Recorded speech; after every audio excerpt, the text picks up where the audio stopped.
cases to serial killers, missing persons, and more. 100% he did this. I'd go off in the fantasy world. How much more lucky can you get that you're not on death row? You want to know what we know. My name is Jay. This is Guilty of Crime.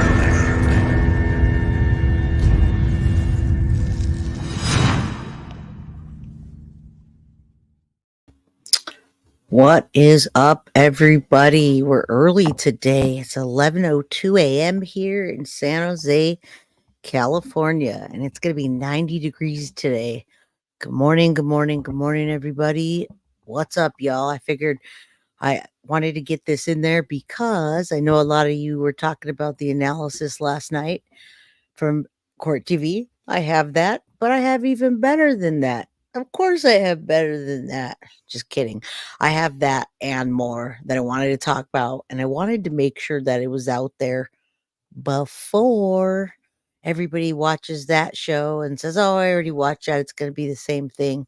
So I'm going to say good morning to everybody. 12:03 in Canada. What's up? What's up, Olga, Ella, Cheech, Mfar? I thought y'all weren't going to be here. I didn't see anyone waiting for me, so I just walked away and came back. Lisa, you cut a live. That's why I did it earlier, because some people, Marilyn McRae, said they were upset that they don't ever get to catch lives. Hello from Texas. Joyce, what's up? Olga, Cindy, can't wait for your content, Jay. Your coverage and plight to fight for justice. Maddie's absolutely remarkable. We'll still get the news information for you, and you still rock. Prayers for justice, and I hope everybody feels that way. Thank you all for being here, and I hope as people roll in, they know that I am here for justice. I want to do the body analysis that came out late last night, but there's also more, and we also have more even after that coming from Mr. Deception Detective, our favorite boy, favorite man. Well, I was listening to dude telling me how silver is going to make me rich as F. Yeah. So hello, chat, everybody. Jen, I love you too. And guess what? If you guys hit that like button, you'd love me even more. You'll get me in the algorithm so that we can have J for justice and justice for Madeline Soto and everybody else that we're looking for justice for. I also have to tell you something. So 5 people, 1 books. I got the books in. Here are my books. Here are the books that I've written. They're all rainbowy, so it's going through right now. But I've got a stack of books here that I wrote, and 5 winners. Please claim them. I have extras. If you want to buy a copy from me, you can email me. Buy it directly from Amazon. You don't get a signature. You buy it from me, you get a signature. There's some of the pages in there. I did almost all the illustrations. Yeah, that's it. All right, there's the back cover. I'm the author. There you go. All right, there's my books. They came in. Thank you all, and we can get started now that people roll in. So sitting on your day off uninterrupted. All right, y'all, let's start the body analysis. We got a long one today, so yeah, be here with me. And we'll talk, and sometimes we might have to joke, because some of this stuff, just when I see that Muppet of a lady, man, I can't get that Muppet face out of my head. Jen Soto, I just can't get it out of my head. But we have to remember we're fighting for justice for Maddie, and sometimes we want to keep it light. Although I do have to tell you something that I wasn't too excited about last night. As I work on these cases, I got a picture of Trinity Perez in her casket last night. That was one of the saddest moments I've had. Rebecca, hello, what's up? Good afternoon. So if you go back on my playlist and watch the Trinity Perez, I have 2 episodes. And her dad was talking about her being in an open casket. Well, guess what? He sent me those pictures, and I'm not used to those kind of pictures because I'm a spiritual person and we do cremation. So, yeah, so justice for Trinity Perez. I did see her passed away in a casket, and it wasn't pretty, folks. Death is not pretty. Okay. So right now we want justice for Maddie. I'm glad I didn't have to see any of those. So let's get the Muppet charged. Deception Detective was killing me when he says, Jennifer Soto is not charged yet? What happened? Look for the meme. All right, as we roll in, let's do the perp walk. Hello to everybody. Please hit that like button. We just had 111. I said my wish. I forgot to tell you all. I don't tell my wishes anyway, but 111. Now we're at 116. All you gotta do is hit the like button. All right, let's go together. And this is not the only analysis. I don't think this is what I got for you today. This is the moot point.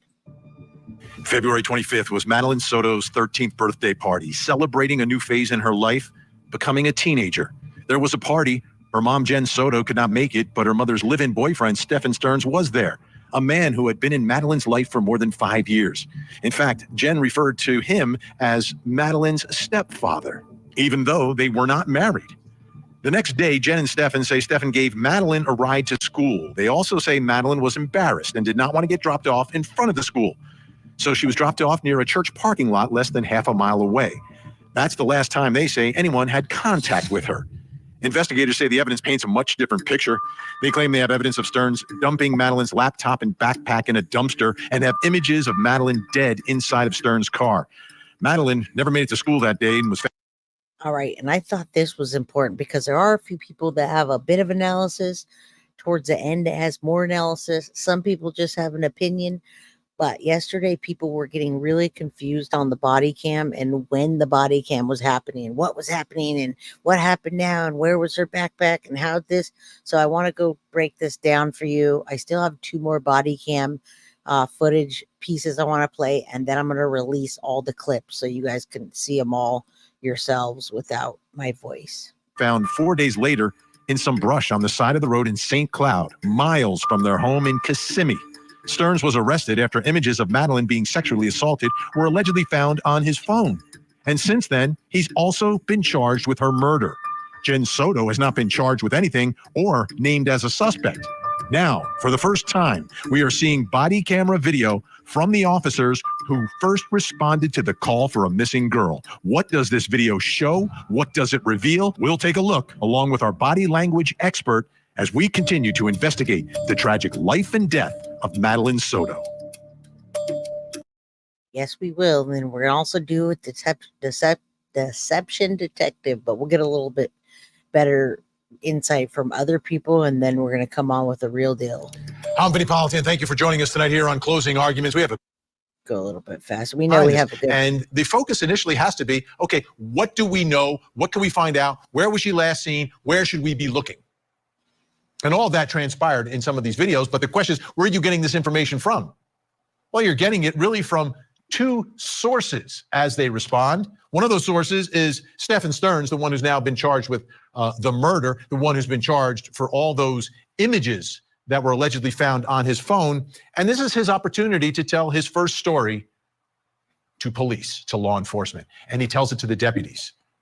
And it's really, when you look at him, he's got this crazy thing on his head. The arms are crossed the whole time. What exactly is going on?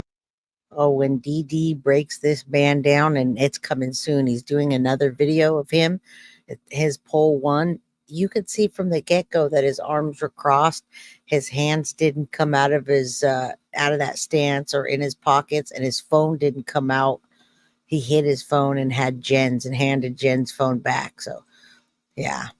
On with Stephan Sterns as officers respond, because based upon where we are now in this case is a much different place than we were when those first Orange County deputies responded and spoke to Stephan Sterns. Fascinating to look at that. Also, Jen Soto is there, and she's actually speaking more than Stephan Sterns. What is she saying? What is her body language saying? That is something we're going to take a look at tonight. But first, let's play for you one of the videos. And this is the video of the first responding officer making the first in-person contact with Jen Soto and Stephan Sterns. Let's take a look. Thank you so much. Of course. Do they speak English? Yes, this is Mom. This is Mom? Okay. Hi there. Hey there. Hey there. What's going on? So my daughter was dropped off close to school this morning, but never made it. I went to pick her up from school. I'm sorry, one second. Yeah. Go ahead, sir. Are we looking for another kid or we have a kid? Looking for another one. Alright, so people are still on the scene, let's put that out. Any possible location, how old? 13. I'm trying to get that right now. She's not like that all the time, Grace Tanner. I want to let you know now, the roommate CM just called me this morning and I didn't have time because I needed to come on the show. So CM, I hope you're listening to this today. I'm going to call you back when I'm done. She absolutely doesn't move her hands animated and she doesn't act like that. She's very scared. This is not this is not anxiety. It's her being afraid. It's her being scared. Believe me. Okay. So she was supposed to be dropped off at school. Didn't make it to school. Didn't make it to school. I went to pick her up from school today, and she never came out. They announced it over the speaker, and I'm just like, maybe she walked here because sometimes she'll walk here to this office. I came here, nothing. I went back to the school. They were closed. I got an email from the school saying she was absent, but I also messaged her teacher, and he looked at her entire attendance today and saw that she was completely not at school today either. Okay. So she never made it. Okay. What's her name? Madeline. I need you guys to pay attention to something too before we keep listening to this. It's interesting because I don't know why Vinny and other people keep saying this. Stephan Sterns has something weird on his head, folks. It's a backwards hat. That's it. Pay attention to him the rest of the time now. It's just a hat that's backwards. It's a hat that doesn't have a snap back. And when he turns to the side, you'll see it. They have those weird hats like that. He just has it really fitted like a kid. And there's a little tiny bill on the back. So it's nothing weird on his head. He's a weirdo, but it's a hat. Boop. Backwards hat. Boop. All right. I don't know what Madeline. Madeline. Last name? Soto. S-O-T-O. S-O-T-O? Yeah. Date of birth? February 22nd, 2011. February 27, 2000? 22nd. Oh, sorry. 22nd, 2011. 2011. Just her 13th birthday. 13. Charlie Worldwide, what's the name of the single age? Madeline Soto, age 13. I'm trying to get the clothing description out. What was she last seen wearing? Charlie Worldwide, people hit my call 931 Green hoodie, Green hoodie. white Crocs, White Crocs. either blue or black pants. I think black shorts. Black shorts. Yeah. See, that was the part that's the worst, and that I know that they're both lying here about something. Look at her face. Look at he knows already. He knows what she was wearing because he dumped her off. She doesn't know what she was wearing unless she dumped her off with Stephan Sterns. There's no possible way. She corrected him like she was right. So that means something happened. They unalived her and then dumped her off and got her dressed. There's no way she would have known what she was wearing that morning. No possible way on God's green earth for her to have known that and correct him if she didn't see her that morning. And she couldn't have because she was already passed away. Black shorts? Okay. Black shorts. And look at the hat. There's a bill. It's just a hat. All right. Do you know if she has like friends in the area? She does, but she doesn't know where they live. She doesn't know where she lives. Okay. I asked all of them. Okay. Is this like, does she like have any places that you guys know that she'll usually be at? Any friend's house? Any places that like she likes to hang out? Typically, No. Not typically? No. Okay. Just give me 1 second. Let me take a picture. thank you. No problem. And what school she goes to? Hunters Creek Middle School. Hunter Creek Middle? All right, cool. 125. All right. So we went over body cam yesterday. This is just kind of a breakdown of the analysis. I have the 4K or 1080p. If you go back now, the roommate just messaged me from Jen Soto and said, remember we were all asking that question about why they didn't meet at the house? This is stupid because if your daughter's missing, it doesn't matter.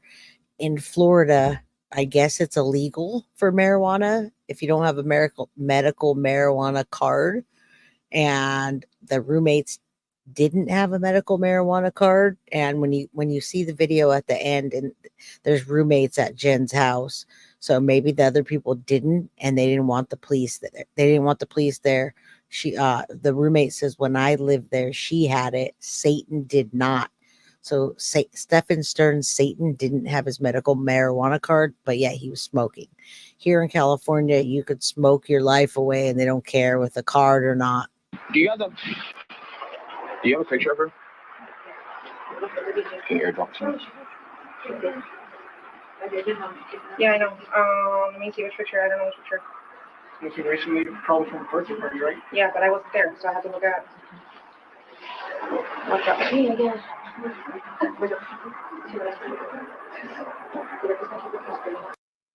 Grandma had suspicions. That's why she didn't like Stearns. I don't think Grandma knew, but she highly was suspicious that Stephan was doing something to Maddie allegedly, and that's why they were going to kick Jen out if Jen didn't get rid of Stephan. He wasn't supposed to be staying there.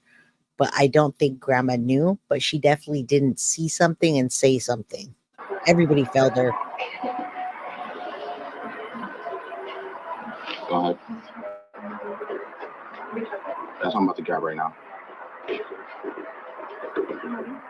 Yeah. All right, cool. Thank you.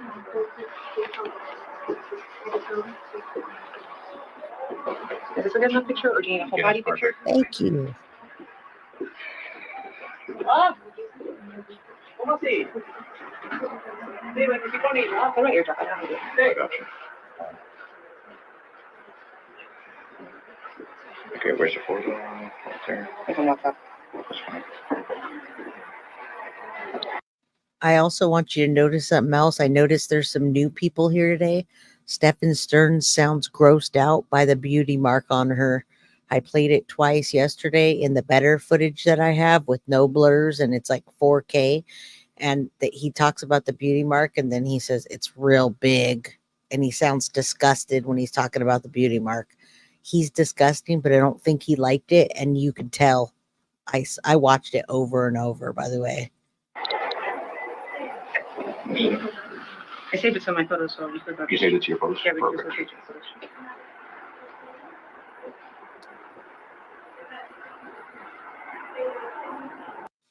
Wait, vape juice. And you have to isn't- understand from their perspective, it's a missing 13-year-old, a teenager.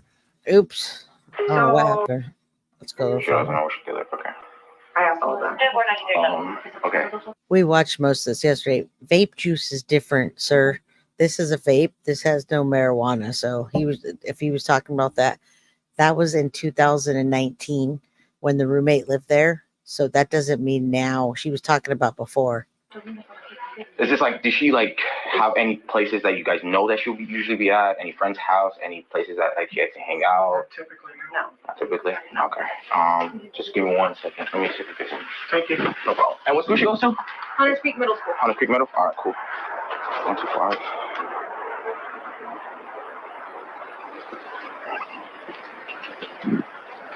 Do you have a picture of her? Can you airdrop it to me? Yeah, I know. Let me see which picture. I don't know which picture. Okay, recently, probably from a birthday party, right? Yeah, but I wasn't there, so I had to look at. What's up? Me again.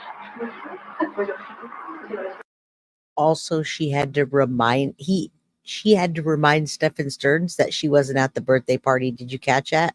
He said, "Don't you have pictures from the birthday party?" And she said, "Yeah, I wasn't there. Remember that?" Did you hear how she snapped at him about the birthday party?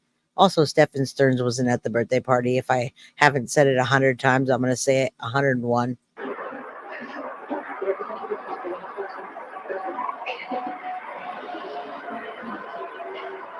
Go ahead. He did know. That's what I'm about to grab right now. Yeah. All right, cool. Thank you.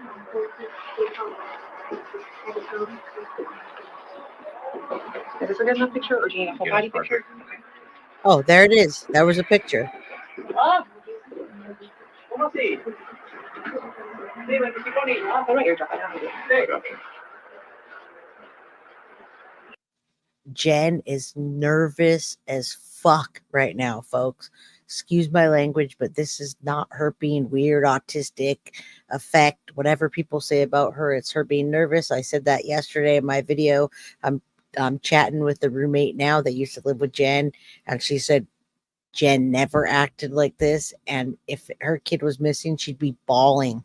Jen, something else is going on here, and I don't know what yet. Okay, where's the photo? Right there. I can walk up. That's fine.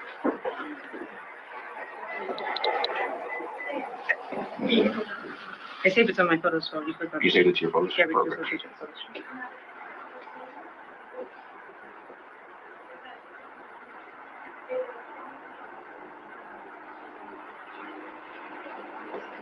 Okay, perfect. Give me a second. I'm going to send it out right now to my other guys. Thank you very much. Okay. All right. So I'm watching this. Two things strike me right away. The first. And we're going to listen to 2 things that strike him. Yesterday, I did a 2-hour video with all the things that strike me. And I had much better audio that was cleaner. So sorry, folks. If you want to watch body cam, go back to my video yesterday. Right now, we're doing body analysis. And I wanted to do that with the folks that don't always get to see me. So thank you all for being here. Let's listen to what strikes Vinny. First being the general kind of tone and atmosphere where Jen Soto is, Stephan Sterns, and the rest of their family. There's an eerie calmness in there. Now, I don't know if things were hectic before or things get hectic after. I'm wondering when, and maybe a lot of searching was done before this moment, because this is like, 8 o'clock at night. I don't know. I'm trying to understand that part of it, because I don't know what happened before this, and I don't know if there's something that happens after this. But in this moment, everyone's kind of sitting around very calm with a just turned 13-year-old girl missing. That really strikes me here. The other thing is Stephan Sterns. It's tough to look at him. Let me bring in my guests. Joining me in Orlando, Florida tonight, WFTV investigative reporter Shannon Butler. Also with us, retired police commander, host of the Profiling Evil podcast, author of the book Deceived, and all proceeds from the book this Deceived are going to Child Victims Center, which is being built. So that's important stuff. Mike King is with us, but we just lost him momentarily. Let's go straight to Shannon Butler, WFTV investigative reporter. Shannon, your first initial reaction to this first video that we just watched. Well, my first reaction was the same as yours. I couldn't believe how calm Jen Soto was. We're both parents, and we both have children. And all right, so she wasn't calm. She was really nervous. And I know these are people's opinions, but what the roommate said was, knowing Jen, she's not awkward unless you start to know her. And she was really being awkward, but she seemed really nervous, not calm. But I guess from this lady's perspective, it was calm, as in she wasn't bawling her eyes out that her daughter had been missing since 7 o'clock in the morning until now. And Hunters Creek, the middle school she went to, was 5.9 miles from the house. She should have been going to Kissimmee Middle School, but the address they used was Grandma's, and it was a better school. So that may be also why they were at Grandma's office, because it's closer to Hunter's Middle Creek School. Okay, so just so you know. my daughter was missing, I don't know that would be my reaction to that. But when you look at Stephan Sterns, he seems almost uninterested to be there. Like, here we are, it's late, we're sitting here, we're talking to police. His behavior is so strange to me. He doesn't seem alarmed by any of this. It's easy to say that now because we know so much more than we did the day that this video was taken. But their behavior, I think, raises a lot of questions for a lot of people. Do we know, Shannon, if they had searched the area themselves, earlier in the day, trying to figure out where Madeline could be? Because they know that she didn't go to school. So at this point, it's 12 hours it's about 12 hours that she's missing. Yeah, there were a lot of questions about what that amount of time. Now, she called police as soon as, that the little girl didn't make it to school. But if you remember, Stephan Sterns was really clear that he didn't do any of the searching. Remember, he said, I don't know was doing, but he didn't search at all. At this point, our understanding, there was no, searching to see if she was nearby. I think they were trying to gather Now, I appreciate you, Seabright, for saying you can't fully jump on the Jen train yet. the Jen train that you can probably jump on that I can change your mind is that she sent her little girl to bed with a man that was into fet life. She was into fet life with him, which is fetish life. They were into kinky things in the bedroom, and she sent her little girl to sleep with him alone. And we know men wake up with a hard woody, we'll call it, in the morning. You don't send your daughter with men that wake up with wood every day in the morning and that are into kinky fet life type of things. That's the train that I hope you're on, at the very least, that you understand that that was not okay. Everything else, we don't know yet, but I just not trying to call you out. I just want you to be on the same page. And I hope that you agree with that, or maybe you don't. If you don't, I won't argue with you. I just want to know, what happened. But no, they were not out there, going through the bushes and things like that we know of. We have not been told of any of that. And usually something like that would be hard to even for us not to hear. Somebody and said, hey, there's a huge search for a little girl this afternoon. We don't see her. But Stephan Sterns was very clear. He didn't search for her. Of course not. Like, he's the one who knows, according to his story, right? Exactly where he dropped her off, where he was. How on earth, if that child didn't make it to school, you're not there looking and searching and calling? Now, this video is going to piece it together for you for the body cam, because yesterday they had it all out of order. We didn't necessarily have it out of order, but the time on the top was weird. So this pieces it to you for you together as they start looking at his cell phone and the images. They know. And by the way, there's Jen's roommate. There's one of her roommates, the one in the pink. That's one of her lesbian roommates, and the other girlfriend lives there too. So a bunch of lesbos in that house. She's a big old bisexual, doesn't matter. And how I feel about her is that she was tired of him and she just kind of pushed him off to whatever. That's what I think. And him drinking water, they call it out later about him being nervous, but I don't give Jen that much credit. I'm not going to say she knows that she was passed away, but I'm also going to say, how does she know what she was wearing that morning? And why is she so adamant about her knowing the story? She's also complicit in lying if she didn't know the story, because she keeps saying we. Police and calling as many of your friends, if you have any friends, coworkers, everyone together. Let's find, because I know at some point there was a search, right? At some point there's a search.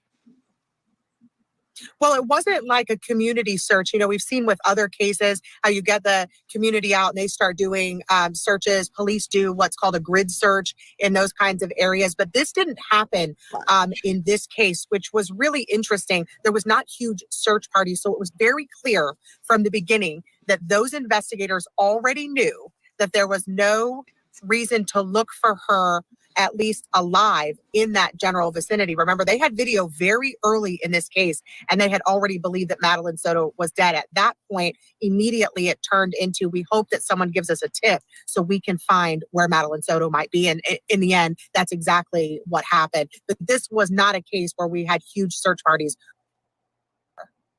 I think we have Mike King with us now. Mike, great to see you. Thanks so much for joining us. We're looking at this. We looked at this first video. We love Mike King, Profiling Evil. He's an OG, knows his stuff. He studies cults. All of these people are giving their opinion, and they're amazing. We're going to get to the analysis soon.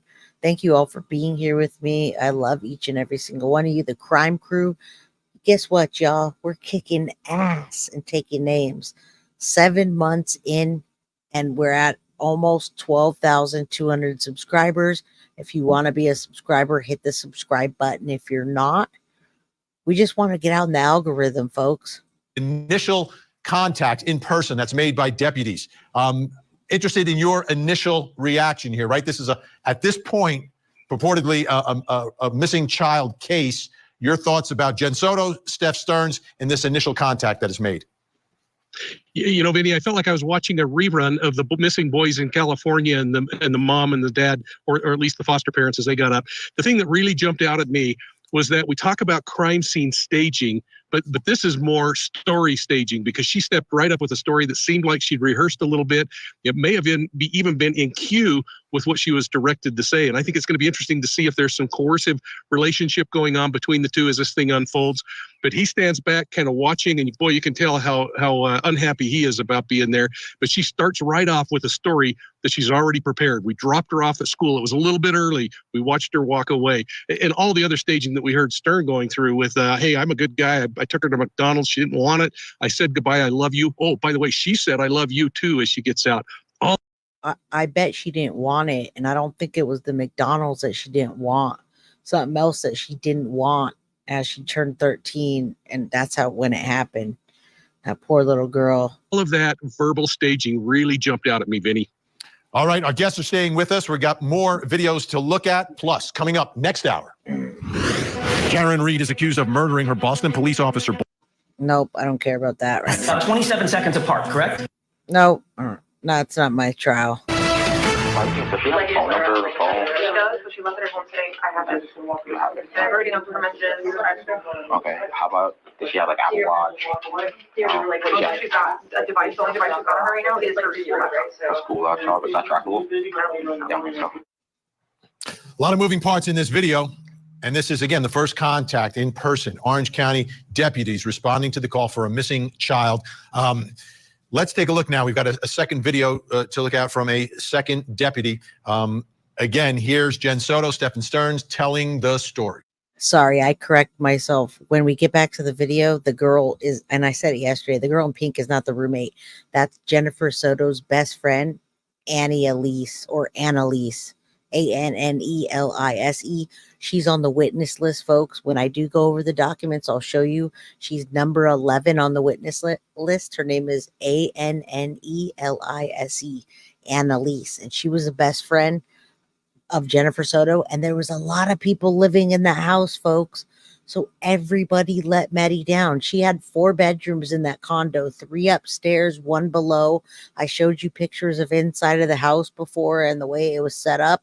It was confirmed by CM, lovely CM, who's on chat on my phone right now, correcting me that was her best friend. I'll point her out. Look at her, the long sleeve pink shirt.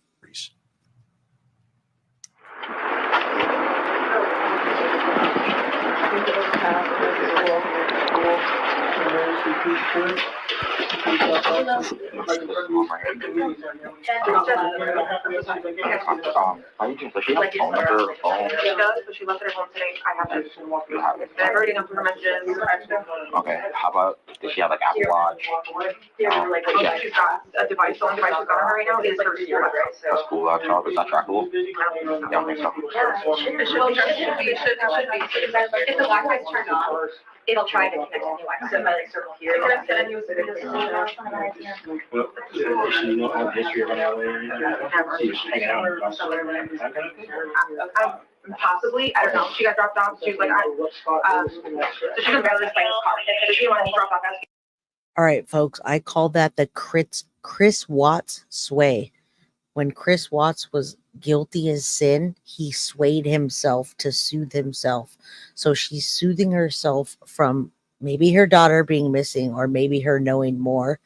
But look at her soothing herself. And I highly recommend you go back and watch my video tomorrow with the body cam footage and the 1080 or 4K. It shows you so much more. And the girl right behind her, folks, this girl is her best friend. That's Annalise. And you guys asked who's on the witness list. When you see the witness list, her name's number 11 on the witness list. And in my videos, none of these people are blurred out. So I'll go ahead and release those today for you so you can have all of them and do whatever you want with them. All right. She wanted to be dropped off like half a block away so she can walk. She's in But he dropped her off half a block away and drove away. Did she ever go to school though? No, we called school. She was walking in that direction. She was rifling through her backpack, just looking for something. I thought maybe she was just looking for headphones before she caught the walking on. Yeah. But she was just kind of, shambling over in that direction. It looked the same as any other morning. Okay. What was the last thing you asked? Is she Huh? at school?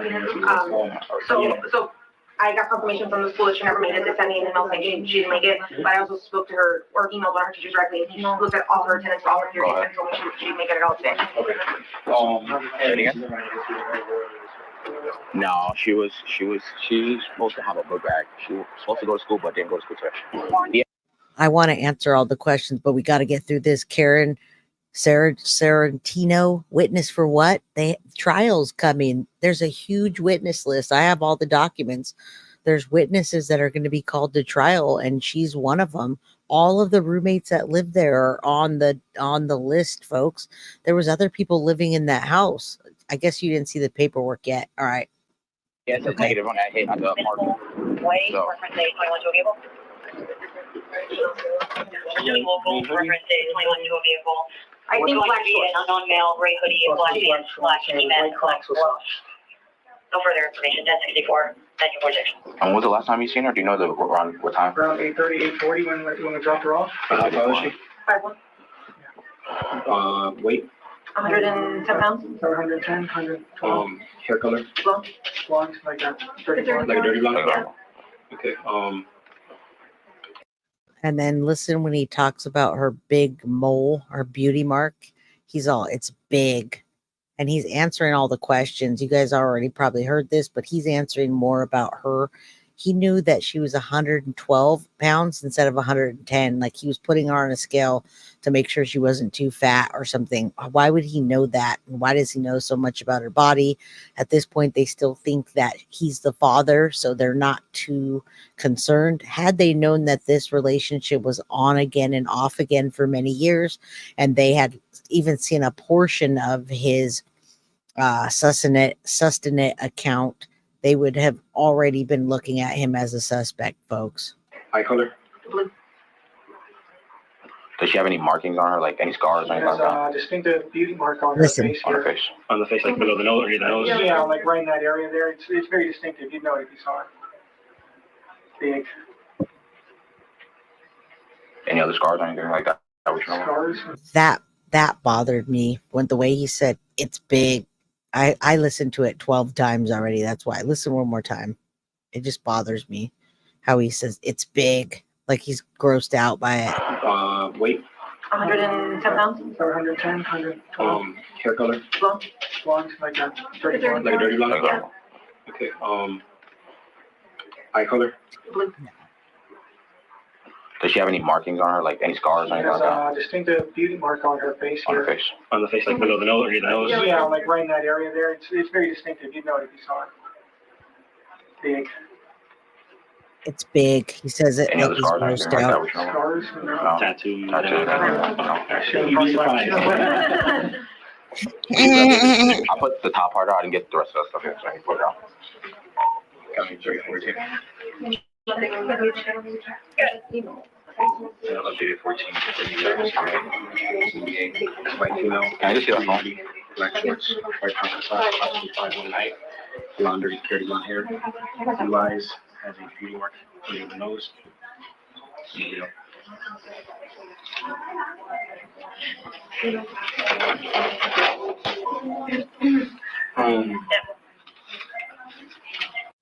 You know what disgusts me when he says in the interview that Madeline brings him. Maddie's not here. Her presence isn't here.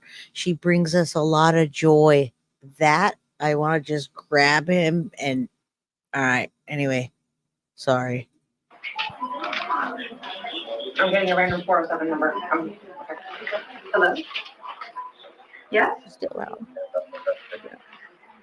Hi, Principal. I'm okay. How are you? No, her police officer's here right now. Yes, they're getting the, yeah, I'm trying to see if I can find her paperwork. Does she have any social media or anything like that? Instagram. Right here. And thank you all for any super stickers, super chats, new members, all of that. I appreciate you. Thank you, Nina Drew, and earlier, Oh Snap. I want you to know when I put down on the bottom, hit that like button, and I put my PayPal account down there. It's not me begging for money. Some people say that just YouTubers say that. It's so that I don't have to say it over and over, because people will put in chat, do you have a PayPal or a Venmo or a Cash App? And I don't want to have to say it over and over again. So I appreciate you all. And I just want you to know this one time, I'm not begging for money. I appreciate it. Thank you so much. All right. Thank you so much. I definitely appreciate it. That's her profile? Yeah. She also has a YouTube page. Okay. Any Snapchat or? No, she has games. No, that's not. Still with us, WFTV investigative reporter Shannon Butler and retired police. I actually truly do think that she was hurt in the house. That is my theory, that it happened in the house. Thank you, Sam Witch, for asking that, because that's what I think. I don't think it was in the car. I think it was in the house, and then she was transported and everything was dumped and so forth. We'll find out. Commander Mike King. Mike, the laughter, could we chalk? Is it nervous laughter, or is this like did it make you feel uncomfortable? Yeah, it made me feel uncomfortable, Vinny, but you're absolutely right. We have to be able to understand what's normal for them. But I'll tell you something that really stood out to me that hasn't jumped out before. And see, nobody knows what's normal for them unless you know them. So CM, if you're listening to this, thank you. I'm talking to her through my phone right now. CM said this is not normal behavior, and it's not even Jen's normal nervous behavior. This is her I'm scared behavior. I'm scared and nervous, but not scared that my daughter's missing for almost 12 hours now. Scared like she knew something happened. She knew something went down. If she wasn't actually involved in that, she knew something more than we think. So that's not her the normal behavior that she would be in that situation. Really bugs me, Vinny, and that is that as soon as she picks up that phone and says, yes, principal, he doesn't turn to look and say, has somebody found her? I mean, he's got this resolute look on his face, and it's like whatever's going on isn't going to change a thing. Shannon, I know you've also taken a look at a new discovery list, some new documents. What can you tell us about that? Well, the discovery list is basically a list of things that we know now what investigators used in their investigation or anything that they found. And there is dozens and dozens of items. But one of the things that we thought was interesting when we went through some of this over the last couple of days is that those Orange County detectives did use trackers on the vehicles of Jen Soto and Stephan Sterns in those days while they were still looking for MADELINE Soto. We did know that there was some video had picked up. And the video that picked up is what started all this. And they were suspicious, or they wouldn't have put trackers on these two people's cars. So after this first day, when you hear them kind of saying, oh, we think she might have just went to her friend's house, they started heavily looking at them. When the news station that did the interviews that we're going to see after being analyzed by Deception Detective, that's when they started picking up. The news station said something's not right. Along that route between their home and where Madeline's body was found, we now know there were, the 7-Eleven, we knew that they had video there. And then I think I've told you guys before, there was video at kind of an industrial type park on the way. Our understanding is that's video where they see him move one location to another from the front seat into the trunk. So we know that in this case, they do have more video. That video evidence that we saw from the apartment complex with the backpack and things like that. It does appear that investigators had quite a bit of evidence very early on in this investigation. They did. And I got to say, I think they did a wonderful job, folks. They did a wonderful job.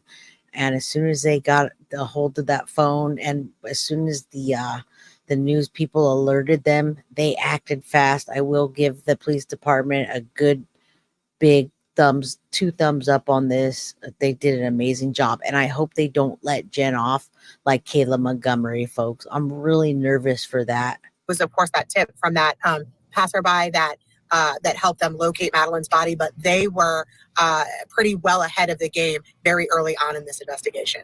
And Mike King, something else we're looking at, if you look at Stephan Sterns right here on his arm, he's got a Fitbit. That could be a source of information as well.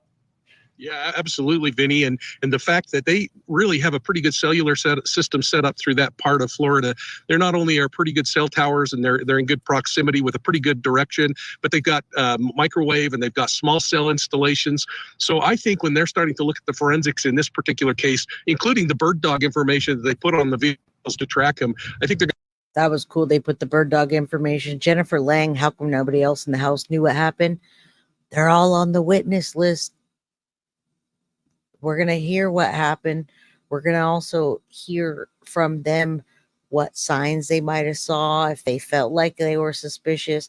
They obviously didn't know, or they would have turned Stephan in, but there could have been creepy vibes and they didn't see something and say something. So all of this is going to come out, folks, unless he doesn't go to trial and he does a Chris Watts, takes a deal, and we never hear anything. going to really put together a nice breadcrumb trail.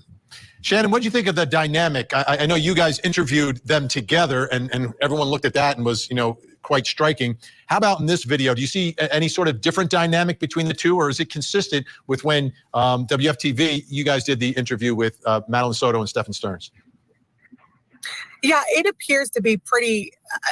it looks the same. It's easy for me to say that now because of how much we know about that couple now. But he was very stoic, kind of like he is here. And I don't know, he almost seems kind of put out by what's going on here. Even in that investigation or that interview that we did with him, he was just so matter of fact, like, I dropped her off, she was rifling through her backpack, things like that, which we know not to be true because the backpack was found in the dumpster. But her behavior also the same. She's, kind of quiet and reserved, even in our interview and even here. But it felt to me then, and it feels to me now, that I'm not sure she's sure about the story of which she gave. For whatever reason that may be, she doesn't seem as solid in that information. I mean, she doesn't even know what color shorts MADELINE Soto is wearing. They were blue, not black. So that's pretty consistent with what we saw when we talked to them. See, Stephan Sterns said blue and then she said black, but there's no way she could have known that. And that was really weird how she corrected him. I'm glad Nina drew why no arrest for child neglect, because if they want to arrest her, if they're going to arrest her, they're going to want more than child neglect, and they're digging through a ton of evidence right now. So don't worry, it's going to happen. We just have to be patient so it happens in the right way, and we don't get a Kayla Montgomery situation where she's out in a year and 8 months or something like that. His behavior, his arms crossed and things like that, was just how he was when we saw him. Mike King, understanding the dynamic of the relationship, I think is going to be crucial for the trial or trials of Stephan Sterns. What role does Jen Soto play? Cooperating witness? Is she a potential co-conspirator? Does she face any charges for any of her conduct before, during, or after the fact? To me, that is still the big unknown question in all of this. Yeah, I agree, Vinny. And I think that their law enforcement's in a perfect position to work with her. And it doesn't seem like she's lawyered up or been resistant to that. And with him now sitting in jail, she's not facing any of that pressure that she might if they were still in the same house together. So I think that's it's really incumbent on law enforcement as they continue to massage this thing and try to get more information. Yeah, they're trying to get more information. And you're right, Gen 13, he pled not guilty. He's going to go to trial unless at the 25th hour he decides to change his mind. He's going to fight this thing all the way, and it's all going to come out when he does. Whatever witnesses on the witness list that they find that the judge wants to bring in, because ultimately they have pretrial hearings and what's important and what's not. And if someone says, I don't know nothing, I was high the whole time partying, we're out in Florida and I just lived there, man, I had nothing to do with it, then they're not going to use them. But I bet you we're going to see Annalise, her friend, because that was her best friend, and she's probably going to testify on Jen's behalf, saying Jen was anxious, she didn't know anything, blah, blah, blah, whatever. To really see if they can separate. There may be immunity that's offered. Who knows? There may be a little bit of pressure put on her for some things like just the responsibility to protect that child, and having her sleep with this guy that she's living with isn't protecting that child. And then I guess the final thing that I would say is it's too bad in hindsight that law enforcement didn't split them up right then, because those two were just kind of acting hinky. But I love the fact that we have an expert who has dealt with them and interviewed them for the media that can say, well, the behavior's kind of consistent. Yeah, absolutely. Mike King, Shannon Butler, thank you so much for joining us on this big, big night. When we come back, we'll take a look at some of the clips with our body language expert. Now we're going to do a body language expert, and then we're going to do our other expert that we love so much. My favorite guy. All right, let's go. All right, so people are still on the scene. Let's put that out in possible location. How long? I'm trying to get there right now. Okay. So she was supposed to be dropped off at school, didn't make it to school. Didn't make it to school. I went to pick her up from school today, and she never came out. They announced it over the speaker, and I'm just like, maybe she walked here, because sometimes she'll walk here to this office. I came here, nothing. I went back to the school, they were closed. I got an email from the school saying she was absent, but I also messaged her teacher, and he looked at her entire attendance today and saw that she was completely not at school today either. So she never made it. I want to take a deeper dive now into this new body cam video of Jen Soto and Stephan Sterns when they first report Madeline missing. Bringing a special guest, body language and statement analyst expert, Bruce Jacobs. Bruce Jacobs, thank you for being here. And people were criticizing law enforcement, but I heard that there was a big case, like a really big case. I can't remember what it was, but it was some kind of, gun or threat situation happening. And, I think the law enforcement not running right over there she had already been gone since 7 a.m. If law enforcement did a bad job, then why not blame Jen for not doing it, for not even being at the house to see if Maddie was going to be home? So I think law enforcement did a fantastic job. Maybe the 911 callers sometimes got a little bit rude, but overall they did a great job. Bruce, thanks so much for joining us tonight. Great to have you here. Hey, thanks for having me on. All right, let's do this. I'm going to put on a clip and let's watch it together. Then afterwards, you tell me what you're picking up from Stephan Sterns and Jen Soto. Let's take a look at the first one where they give some basic info. Yay. What's her name? Madeline. Madeline. Madeline. Last name? Soto. S-O-T-O. S-O-T-O? Yeah. Date of birth? February 22nd, 2011. February 27, 2000? 22nd. Oh, sorry, 22nd? 2011. 2011. Just her 13th birthday. 13. What's the name of the single agent? Madeline. He's already said that a few times. He keeps saying about her 13th birthday. Look at Muppet face here. Now, remember, she couldn't bother to go to her daughter's birthday party. Her daughter's birthday was on the 22nd, and they had the party on the 26th. They could have had the party the weekend before, or they could have had the party any other day that was on her birthday or on a day that she wasn't working. So if you noticed earlier, she snapped at him and said, I wasn't at her birthday, remember?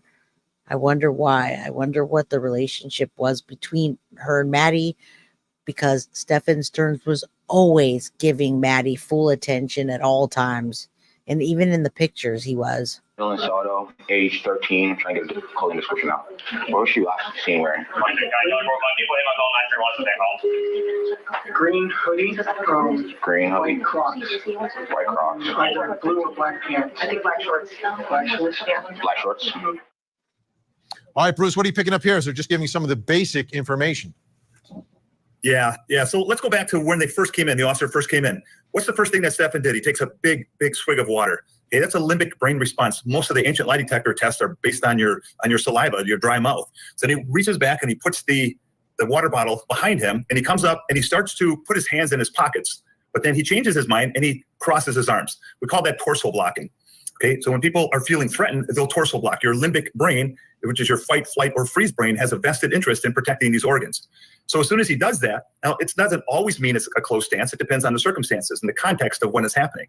But then he uncrosses his hand and he touches his forehead.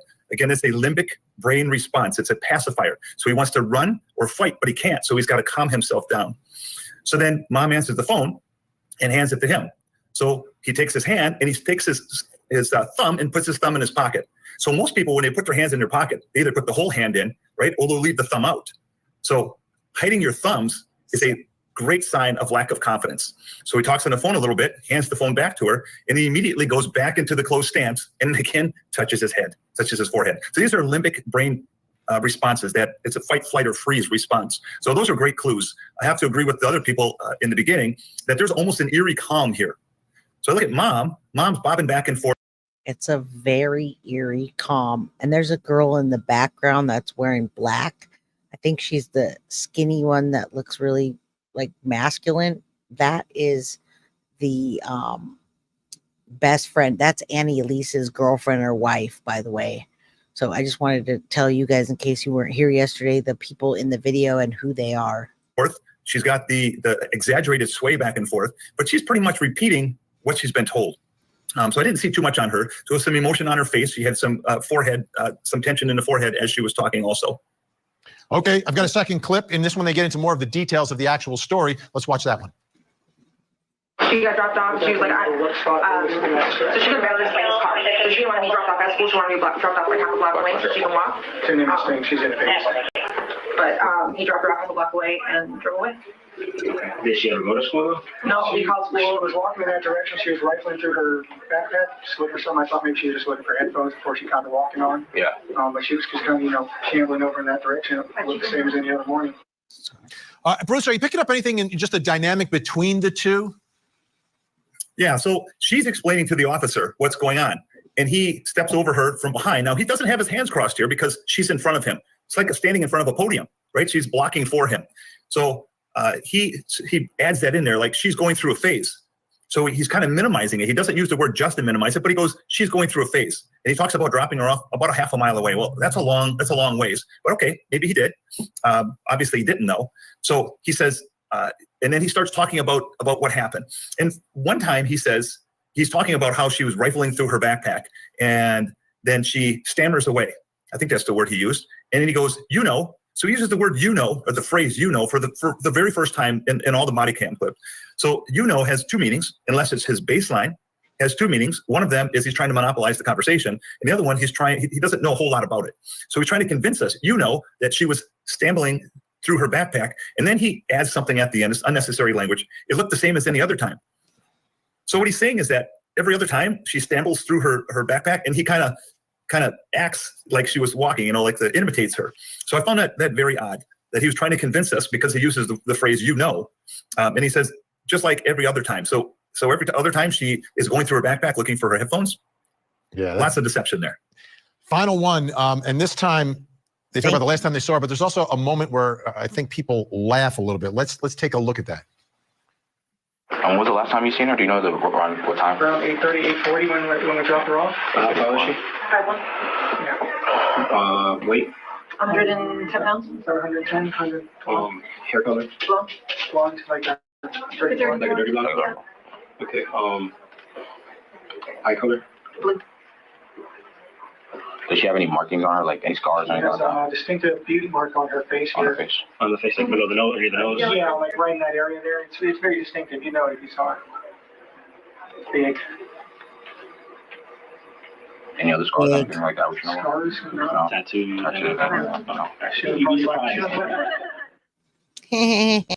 Okay, let's begin with the laughter in this moment. Was it nervous laughter? What are you getting from that? So I thought that was very odd. I wouldn't be laughing if my daughter was missing. One of the things that one of the clues of communication, channels of communication, is the voice. So it's the pitch, the tone, the volume, the inflection, and the flow. And sometimes his volume goes way down. So when he's describing certain things about her, his volume comes up to his level. But then when he's talking about, especially when he says dirty blonde, his mouth opens up. It's the only time it happened in the whole body cam. He goes dirty blonde and his mouth opens up. I don't know why that happened, but we look for consistencies and inconsistencies. So then about the tattoos, yeah, everybody started laughing. I thought that was very odd. I do agree that when the principal called, there was no response to him. I think about you as being a parent. If a phone call comes and your wife starts talking about it, you're like, did they find her? Did they find her? There was no reaction from him at all. Zippo. That is not his wife. I don't think anybody knows the relation. How many months in are we now? I don't know why they keep calling him the wife. I think a lot of people just don't know this case, but they're analyzing like a part of the video. But it just makes me mad when they call him the dad or the husband or the wife or her stepdad. He was none of those things to her. He was her abuser, and that's it. Jen and him were off and on for many years, but he still came around to spend time with Maddie. Okay. Much like Scott Peterson. Bruce Jacobs, great to have you on the program tonight. We're out of time, but we will do it again. Trust me, we will do it again. Thanks so much, Bruce. Thank you. All right. So we're not going to do this one. We've already done this case, and we have more on the treadmill case. But now we're going to do analysis with the great Mr. Deception Detective and the guilty knowledge. And he's going to come back, and he has another video on Stephan Sterns that's going to be coming out soon. And I cannot wait to collab with him on that. And I want people like that to be scared. I want them to be afraid that someone like me will come along and catch them. And I will use their words against them. And I wish my channel were larger so that Jennifer Soto and Stephan Sterns would have been too scared to do this, because they knew someone like me or one of the members or subscribers of my channel or 4 members who have a bunch of. And we will. Everybody knows Deception Detective on my channel. Please, after this, go over there to him. I don't know if you're here, Bree. If you could drop a link when you get a chance. Hello, beautiful people. A Crime to Remember. That's another great channel. And we love you. Great comments about this case would be onto them, would post their case in the forum, and we would expose them. Unfortunately, it's too late for MADELINE Soto. What does Jennifer Soto know about the murder of her daughter, MADELINE Soto? I'm Deception Detective. I'm an attorney trained in statement analysis, and this channel exists to expose lies and manipulation.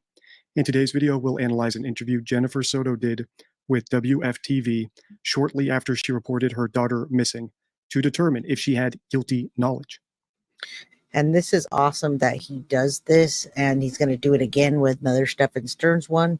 The roommate that used to live at Jen's house says that she never saw Jen Soto discipline Maddie ever physically. She would ground her and stuff like that, but she never put hands on her while she was present. But you never know what's behind closed doors. And that hat that he was wearing, Stephan Sterns, that hat's over 5 years old, and he's probably never washed it. So I was appalled when she told me about the room. Yeah, his filthy room, filthy hat, and he's just the devil. So anyway, I just wanted to let you guys know that he had that hat for over 5 years and probably never washed it. He did shower eventually, but I think he showered in jail after like 21 days or something weird. If you're not familiar with this case, here's a quick summary. MADELINE was reported missing on February 26, 2024 by her mother and her mother's boyfriend, Stephan Sterns. A few days later, detectives found photos of Stephan driving what appeared to be MADELINE's dead body in order to dump it off in a dumpster. Police recovered her body, arrested Sterns for her murder, but have not arrested her mother, as far as I'm aware. So what we're going to look for in this interview with Jennifer Soto is whether or not she was involved. And Deception Detective's actually surprised. He came on chat yesterday and said, they haven't arrested Jen yet? It's a telling sign when you don't know this case and you see this type of information. You hear that she's handing over her daughter to Satan on a silver platter. In the murder, if she had guilty knowledge, if she was lying about what she knew and didn't know in this interview. The other thing we're going to do while we're listening to this interview is run it through 2 of my checklists, which you can find on my new forum, DD forum, forum.deceptiondeck.com. The first one is my missing child presser interview checklist. So when a parent, like Jennifer Soto here, gets an opportunity to speak to the media about their missing child, we can expect them to do certain things if they actually do not know what happened to their kid. For example, they will speak about their kid in the present tense. They will be cooperative. They will try to answer the questions. They will be inconclusive about what happened to their kid, because if they don't know what happened, there's no way for them to be conclusive about it.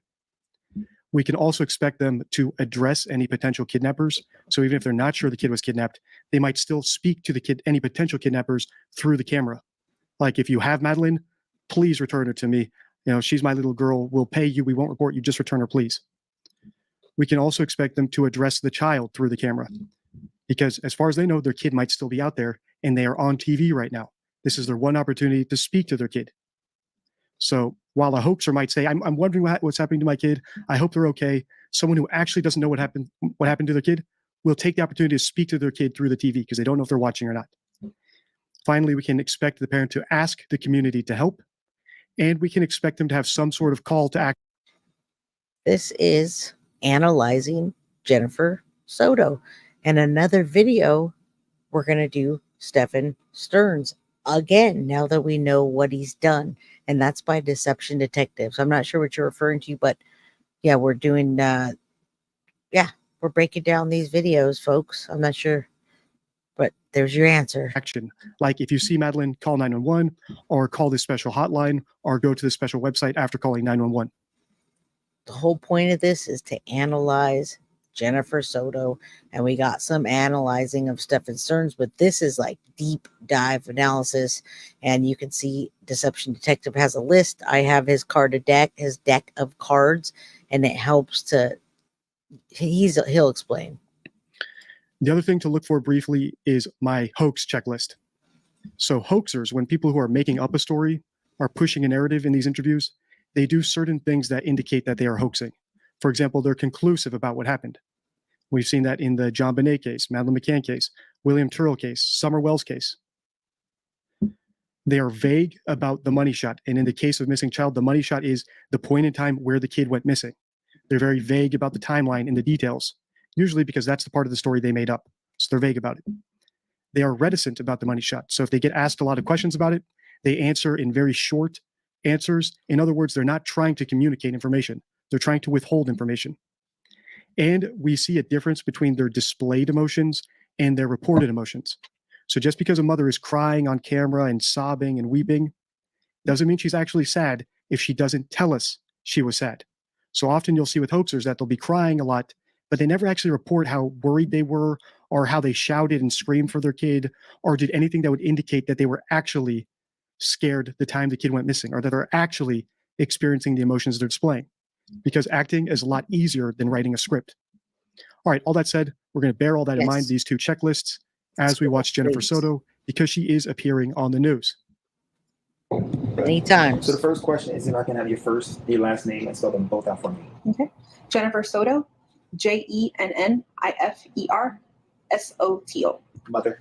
Mother. Jennifer, tell me how you feel right now. Where's my daughter? All right, this We miss you. The reporter did a good job asking a vague question. Tell me how you feel right now. Because Jennifer is answering a vague question, we should pay attention to everything she says very closely, because she's telling us what's on her mind when she thinks about her missing daughter. Remember, at this point, nobody knew what happened to Madeline. The body had not been recovered. Stephan Sterns had not been arrested. Stephan. The first thing Jennifer says is, I feel like I can't breathe.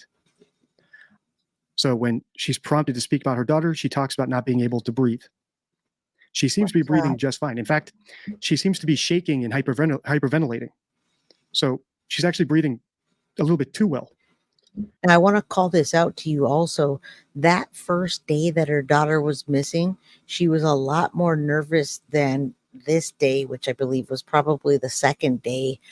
They found her by the third or fourth day in the middle. So on the first day, I could see a little bit of her being nervous if we're giving her the benefit of the doubt, thinking she's going to walk in the house. But by now, the news stations are here. She hasn't come home.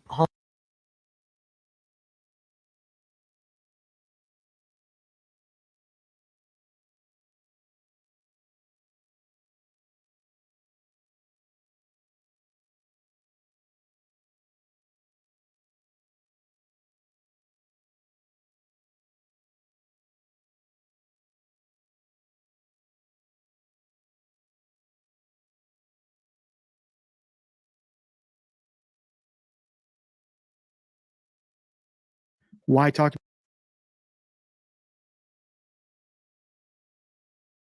about not breathing? I'm sure that when the autopsy report is revealed, that they killed Madeline either by strangling her or suffocating her or covering her mouth and her nose to pass her out and then doing something else to her. In other words, when she thinks about Madeline, she thinks about breathing, probably because she's recalling something about restricting Madeline's airway. Accidentally touched my mic. It has a little thing. Sorry about that. Whatever I said, I'll remember again. Sorry about that. There is sound. This mic is, if you touch it, it turns off, so it mutes itself. And what I said was that she didn't go to her daughter's funeral. She didn't go to the vigil, and by this day, she should already be crying and upset. This is already the second day. First day was when she was rocking back and forth. Her daughter's already been gone, 48 hours or more. And yeah, you have a sound. I'm back. I just touched the mic on accident. She should be crying and bawling by now because her daughter's been out all night already for the second night, and she's not. I don't know why you can't hear me. You gotta refresh, Joyce. Refresh. My mic is loud and clear. Just hit the refresh button. All right. It is very weird. Could I be totally off? Of course, right? Leakage is cumulative. This is the first instance we've seen of her talking about breathing. I'm just noting it. If she brings it up again and again, then we can put some more chips on the cause of death. Let's keep listening. All I keep thinking about is, where is she? Is she safe? Is she okay? But we're all a wreck. My entire family is a mess. My entire family's a mess. I believe her. When people are under stress, that's when you can expect them to leak the truth. Which is why in my deception deck, in my card about eliciting statements from uncooperative witnesses, I give 4 ways to increase their cognitive load. One of which is to have them repeat the events in reverse. Right. So the more stress you can put on somebody, the more likely they're going to leak true information. And she's less stressed in this video than she was in the first video on the first day, where she was really nervous and worried what they're going to find, what's going to happen, what are they going to see maybe. When they came to the door and they knocked, the police officers, they said, "We're here to check what clothes she was wearing." And she said, "Oh," and she let them in. So she should be more sad on this second day, more nervous, and she's not. And she's not crying or doing anything. People react differently, but there's a lot of telling signs when she rolls her eyes up into her head, trying to think about the story that she has to tell. She's telling a story because she keeps saying "we," unless she was there, and then she would have been arrested already because she would have been involved in Maddie's death. All right, let's go. She's clearly stressed here, or at least she's doing a good job of acting like someone who's stressed and nervous by shaking and telling us that she feels that way. So when she says her family is a mess, I believe her. And as we've seen in the recent developments in the investigation, the family was in fact a mess. There seems to have been abuse, pedophilia, and even violence leading up to murder, right? So a gradual escalation of depravity. We're just so worried. When did you first realize, or when did you file a missing report? We filed a missing report. It's also interesting that she says, "We are just so worried." Just is a minimizing word. So when she says we are just so worried, it indicates to us that she's probably feeling a lot more than that. A lot more than just worry. Maybe she's nervous that she might get caught. Scared. Right. So instead of the worry about her daughter being missing, she might be downplaying the emotions she feels about getting caught for murdering her daughter, or helping plan the murder of her daughter, or being an accessory to the murder of her daughter. At this point, we don't know what her involvement is. This is my first time watching this interview. However, it is the trending topic in the DD forum. So I have read some of the analysis done by members of the channel, like Jet Fuel Jenny, Sophia Brayland. Lots of them done very deep dives in this, and I've read parts of their comments. So while this is my first time watching this myself, I have a good feel for this case already from what I've seen in the forum. I'm not muted. We called the police I'm at here. 4:45 yesterday, 4:45 p.m. But she actually went missing early that morning, around between 8:45 and 9 o'clock in the morning. She went missing.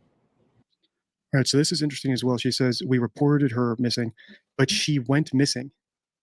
If you drop your kid off here, she's going to say that they dropped her daughter off at school or something like that, and the daughter wanted to walk to the school, so they dropped her off around the corner or something. That's like their story.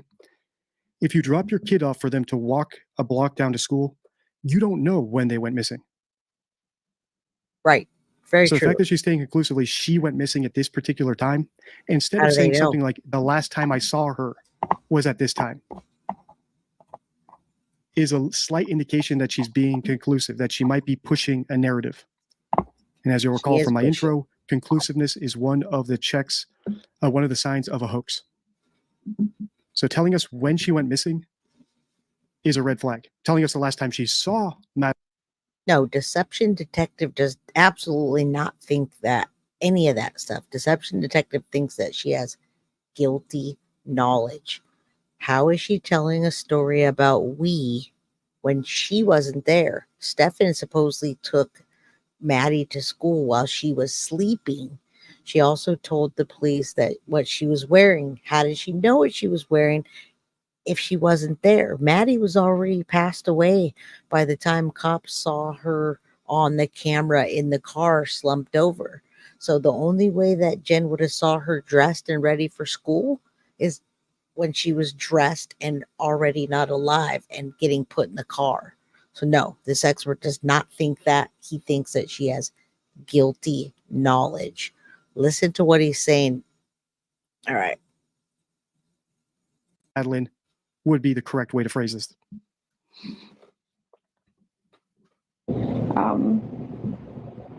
We had dropped her off close to the school. We dropped her off. She wanted to walk the rest of the way. She wanted to walk the rest of the way. What is that? It's a slight victim blaming. Think about if this mother dropped her daughter off a block from school and her daughter was kidnapped in that short walk. She would be kicking herself. I let her walk. I shouldn't have done that. I should have taken her straight up to the door of the school and watched her walk in.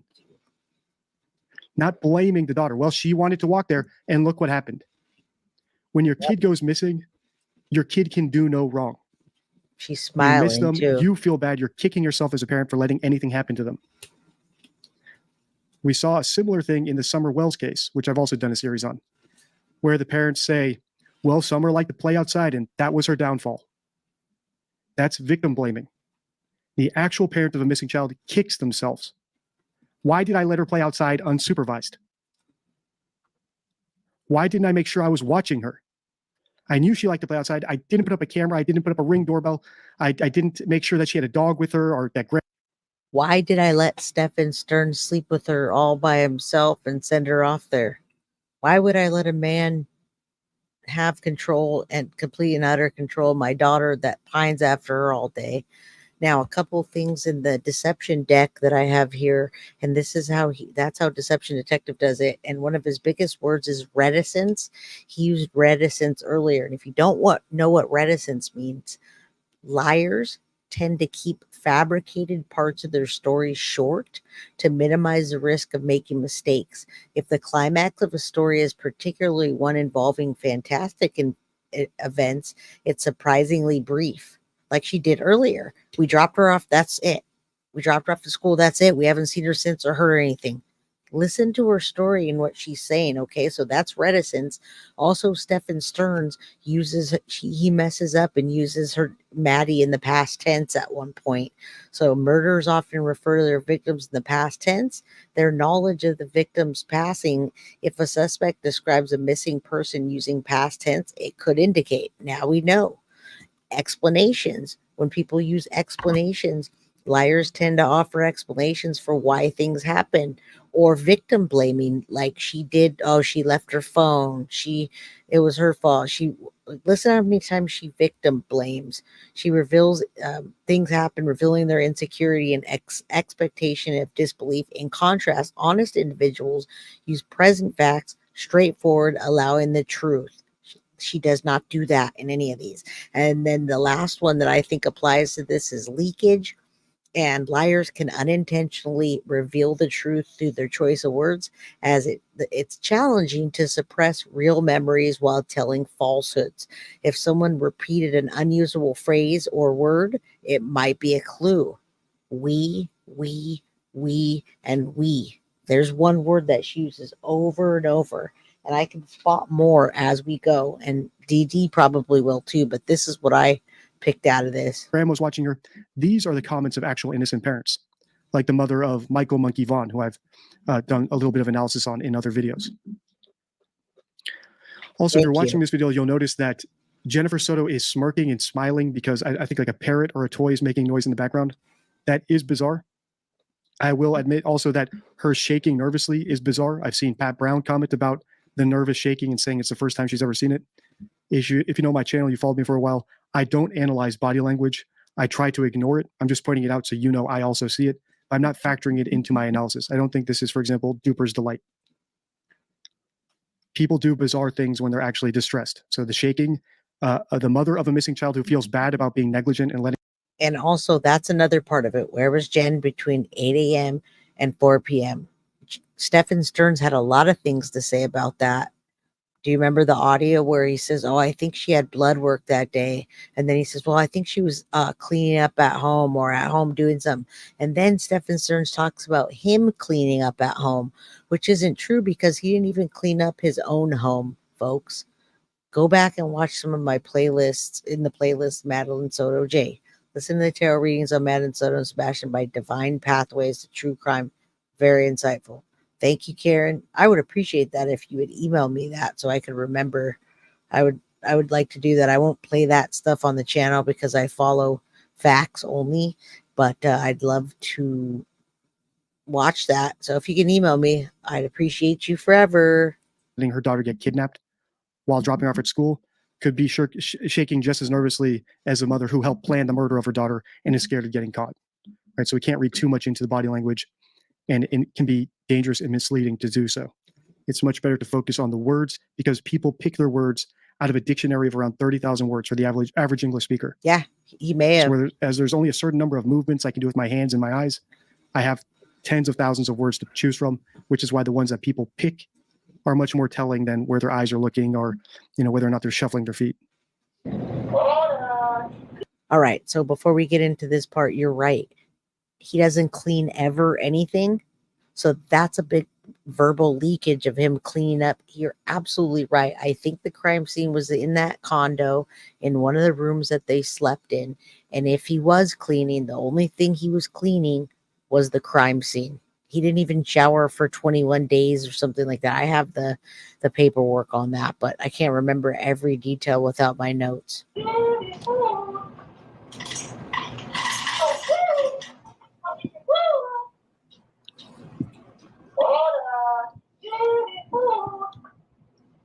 That should be it. Sorry about that. That could be. We dropped her off at school, close to school. She wanted to walk the rest of the way. Actually, I'm glad we have that interruption. So one of the things I always point out in my videos where I believe the parents are responsible for what happened to their kid is I point out scripting, where it looks like the parents sat down ahead of time and came up with their story so that they could recite it. And before he says that, they are reciting it because they recite this story over and over. And that you can't, when you lie, there's only one way or the other. It's either he did it by himself or they did it together, and they keep saying the same story over and over. So was it? And we know now 110% he's he hasn't been convicted, but he's been charged with all the assault charges and the murder charge. So we absolutely know he did it, but she has the same story as he does. So was it him or was it them that did it? There's only one way. You can't have two ways, people. So which one is it? To the police, to the news, and stay on the same page. It typically happens with co-conspirators, like the McCanns, in my opinion, are Candace and Don Wells, or John and Patsy Ramsey. Exactly. When there's two people, the chances of their story getting exposed as a lie goes up by a factor of 1,000, right? It's much easier if you can lie alone. You say you're the only person there. And then the only way to screw up is if you contradict yourself in future interviews. When there's two people involved now you have to corroborate your story with each other in the present across interviews over time between each other. So typically what criminals do when there's two or more of them is they craft their story, they script it out ahead of time so they can recite it perfectly. And one of the indicators of a scripted story is that they recount it verbatim every time they tell it. And you can see this with Kate McCann when she talks about going into the room to find Madeline across years. I can't imagine that they didn't search the house and his car that he dropped her off. And they must have, Davey. We just don't have the paperwork on it yet. They did do that because they have a list of things that they took. I have those lists. So yeah, they did do that. It just doesn't say Because they have his clicker. They have a list of things. So they did do the search after Maddie was found. Of course. I'm sorry. Her story has remained virtually unchanged word for word. So let's listen here. Let's see if Jennifer Soto, before that interruption, said exactly what she just said now, right? Because if they did do something to their daughter and the story of dropping her off is a cooked up alibi, which we know it is now, we can expect them to have scripted that story beforehand, and she should tell it the exact same way both times, before the interruption by the parent or the toy and after. All right, so here's the first time she says it. We had dropped her off close to the school. She wanted to walk the rest of the way. Sorry. All right, we had dropped her off close to the school. She wanted to walk the rest of the way. First of all, notice how vague that is. If the last time you saw your daughter was 2 blocks from the school near a park bench or 3 blocks away near a bus stop, you would be telling us that. Because any little detail could lead to catching the person who took your daughter. So, like any scripted story, it's vague so that they're not pinned down to details. So that if the police say, there's actually a camera near that bus stop, they're not pinned down to that. And they can say, well, then we dropped her a block closer. So scripted stories are typically vague. All right, so let's see if the second time she says it, after this little interruption, it's exactly the same as the first time. We dropped her off close to the school. She wanted to walk the rest of the way.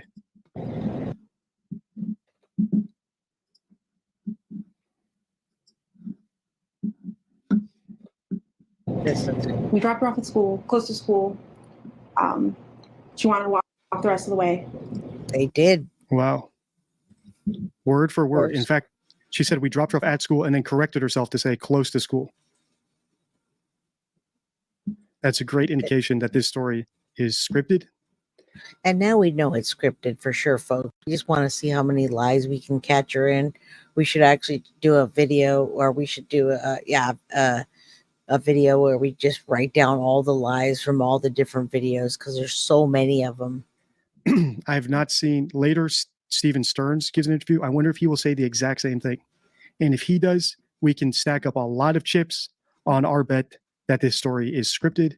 And if it is scripted, that tells us that she helped plan the murder, or at least help cover it up, and was basically on board with the cover up at the very least, on board with what they would tell police and the news about it.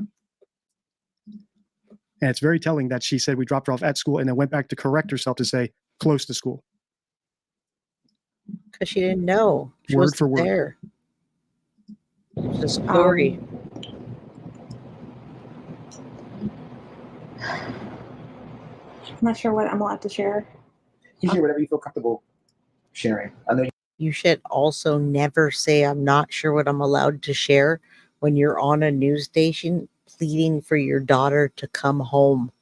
If you know that she's not already passed away or something happened, there should never be any filters on what you say. Now, it's different if she was in an interrogation room. Sure, get a lawyer. Even if you're not guilty, you should always have a lawyer to make sure they don't try to pin something on you.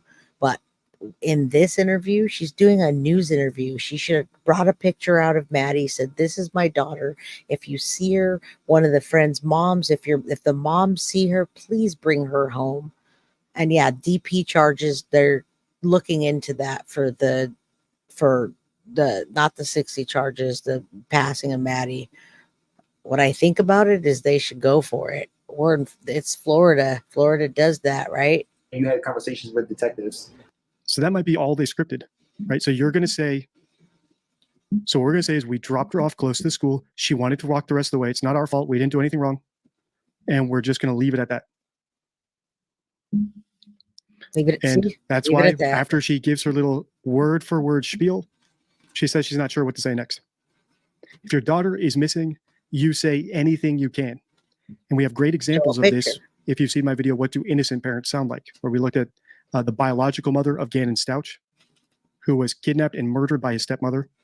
Letitia. She did not ask the police, what can I say? Can I say this or that? She said anything she needed to say. Anything that might help her find her son. Same with Michael Monkey Vaughn.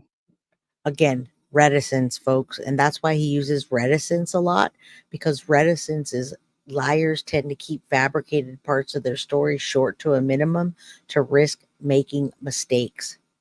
No climax to the story. She went missing. We haven't heard from her. She didn't take her phone. That's the end of story. We've heard nothing. We've been sitting around here waiting. No details in between. No picture of her daughter. No pleading for her daughter. No crying. And remember, this is the day after the videos we just watched. So she should be even more frantic than she was. I looked at her interview with the interview room briefly in my last Summer Wells video at the end, and she admits even embarrassing things about her home life in order to help find her son, to put any information she can out there. So the fact that Jennifer seems like she's giving a scripted story of what happened that day and is now being reticent regarding the money shot, which is another one of the 4 things on my hoaxer checklist, is not a good sign. Not sure what that conversation is, but whichever you feel comfortable sharing, that we'll put the awareness out there. Well, not because they know the truth, Philly girl. Why is she free? She already did things that could be arrested. You can't lie to cops. So first of all, all these interviews, she lied to cops. Right there, you lie to a cop. Even if you lie to a cop about not having your ID on you and they find your ID in your pocket, they'll arrest you. You can't cover up stories, especially one that she's collaborating on his story and saying that's a charge in itself. And then child neglect for giving her daughter to this man to sleep with. That was an on and off again boyfriend. So why is she free? I'm not the cops. I don't know why they haven't charged her yet. It took them a month to charge Stephan Sterns for anything, and it took them another month to charge him for the passing of Maddie. So why is she free? I don't know. Do you know somebody I don't know? Yeah, she was spotted walking by the church, by the middle school on the cameras. They saw her hang out in the parking lot for a little bit and then get up and leave. They didn't see a vehicle or anything else. They just saw her walk away around 9 a.m. heading towards the school. I wish I knew. But she never made it. Yeah. What has the school said? Have you been in contact with the school? Yes. That they're doing everything they can. They've given me all their resources. Yeah, she's a Muppet face and she's sitting at home not looking for her daughter. Stephan Sterns talks about they're out beating the bush.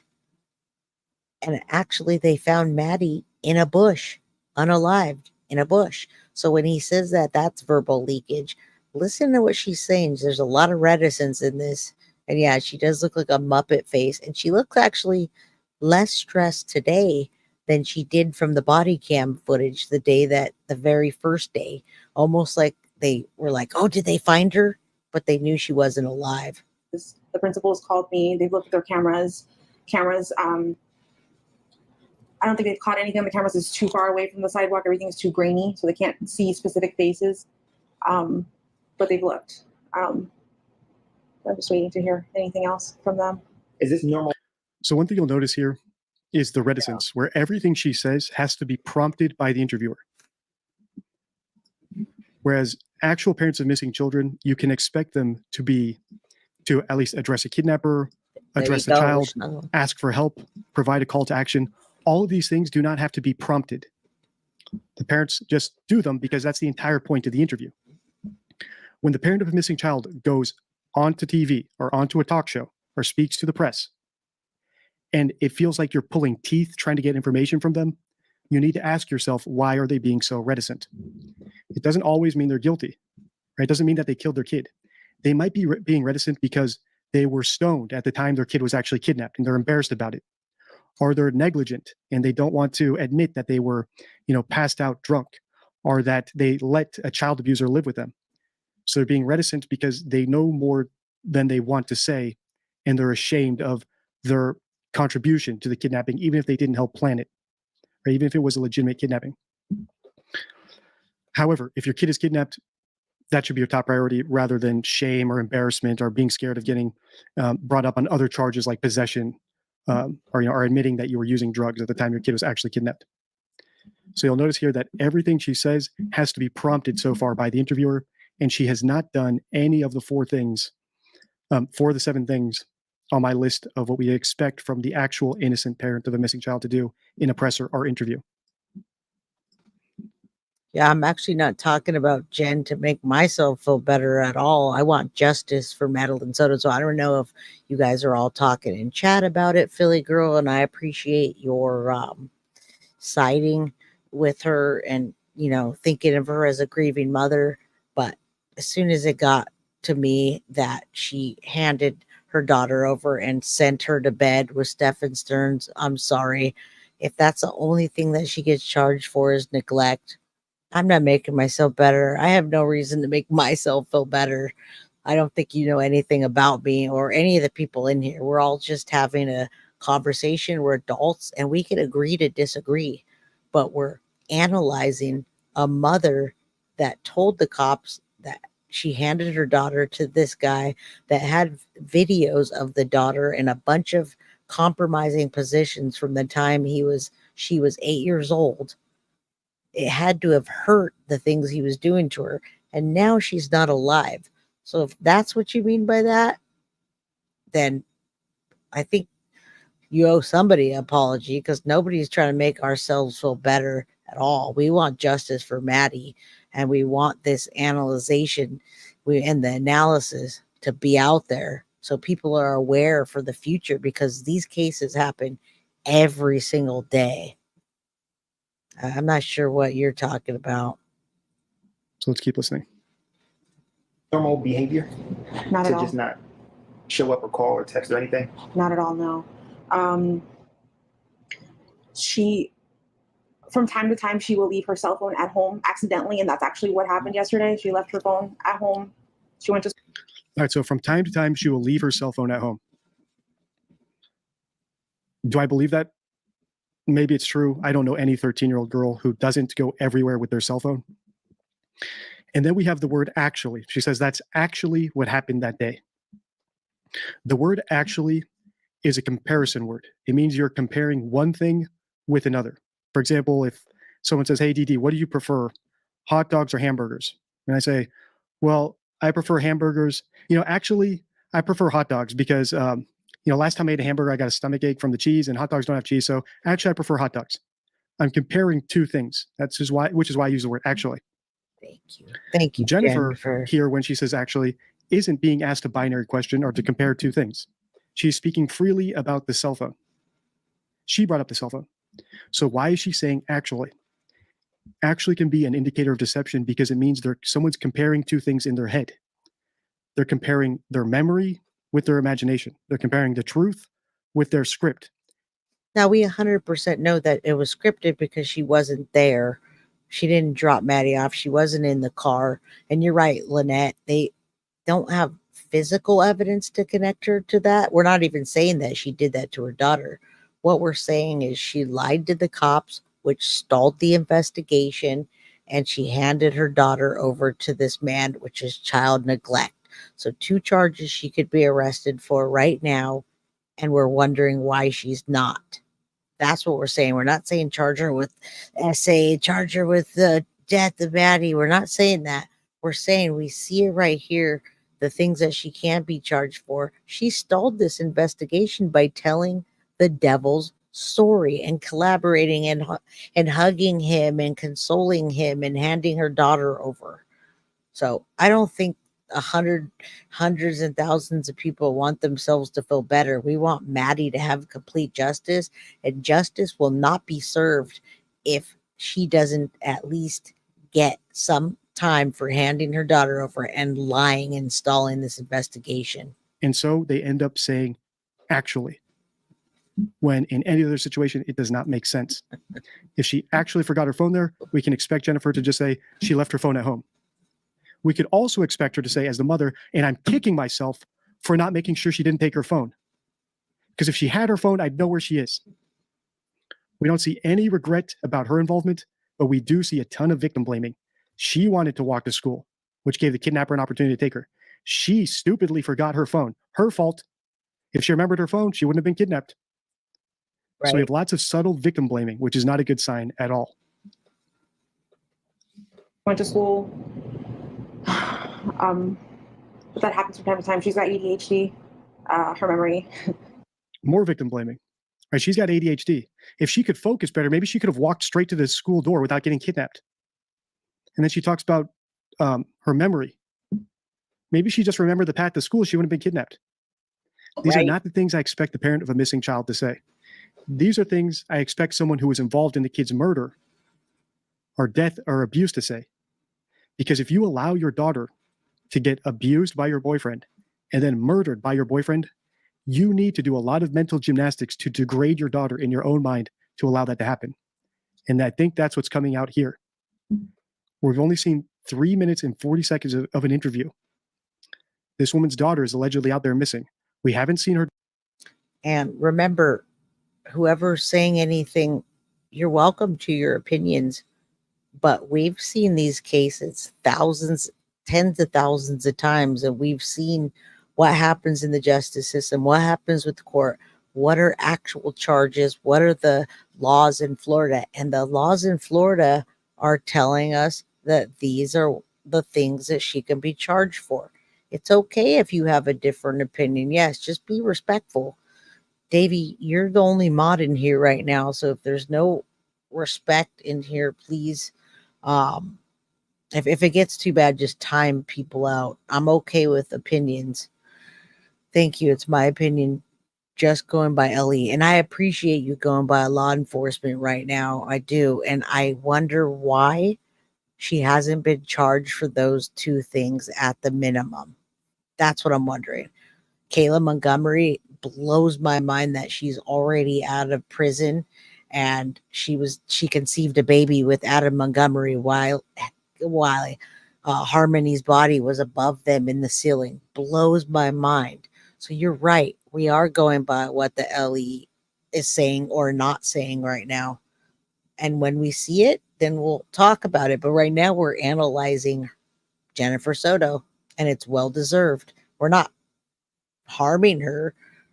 We're analyzing behavior. So for the future, we can see this right away and not stall investigations. Describe her daughter. We haven't seen her say one positive thing about her daughter. We haven't seen her blame herself at all for allowing her 13-year-old minor daughter to be kidnapped, or any curiosity about the boyfriend involved in all this or who might have taken her. So as far as I'm concerned, this is a great textbook case of someone who has guilty knowledge. She's hitting all the check marks on my hoax checklist. And the beauty of these checklists is these are old checklists I've had for a long time. I've featured them in other videos. But just look how predictive they are. We've applied these to multiple cases and come to the same conclusion when we see someone check all these boxes. And when parents don't check these boxes. And when you lie, you become an accessory. Even if you're in a bank robbery and you lie, if your friend says, I'm going to go rob a bank, and you knew about it, and they come back with the money and the cops come in and you say, oh, I don't know anything about it. And they find out you do. Guess what? You're still going to jail. And that's not even that bad of a crime compared to this. So thank you, Davey. Even an accessory. There's another charge. All right. I can safely say I think the parent is innocent, like Michael Monkey Vaughn. This is another old checklist. We've applied to multiple cases, and it's just as predictive. So do I think Jennifer Soto knows more than she's saying? Definitely. The next step is to determine, did she help plan the cover-up, or did she help plan the murder, or did she participate in the murder? That's what we don't know. She's very forgetful. So yeah, there's no way to track her right now because the detective does not have her phone. Good. But this isn't normal behavior now. What was the last thing, I guess, the conversation that you two had, you and your daughter? We spoke about her birthday party. She had a birthday party on Sunday. She had a great time. I couldn't make it because I was working, but she had an amazing time. She was so happy with all her gifts. I told her good night, and yeah, that was it. I wasn't the one who took her to school in the morning. That was my partner. Still no timeline and very vague. So we're all still wondering what time she came home from the party and if she actually did if she actually did see her that night and she did see her presence and said goodnight and then sent her off. So I'm having anxiety. I'm tired from the day. You guys go sleep in another room. She could actually be telling the truth right here. Either way, she still handed her off. And then she says, I had my partner take her to school the next day. But said she was sleeping. Listen to this. She had her partner because she wanted to sleep. Then how did you see what she was wearing in the morning, Jen? But this isn't normal behavior now. What was the last thing, I guess, the conversation that you two had, you and your daughter? We spoke about her birthday party. She had a birthday party on Sunday. She had a great time. I couldn't make it because I was working, but she had an amazing time. She was so happy with all her gifts. I told her good night, and yeah, that was it. I wasn't the one who took her to school in the morning. That was my partner. More reticence.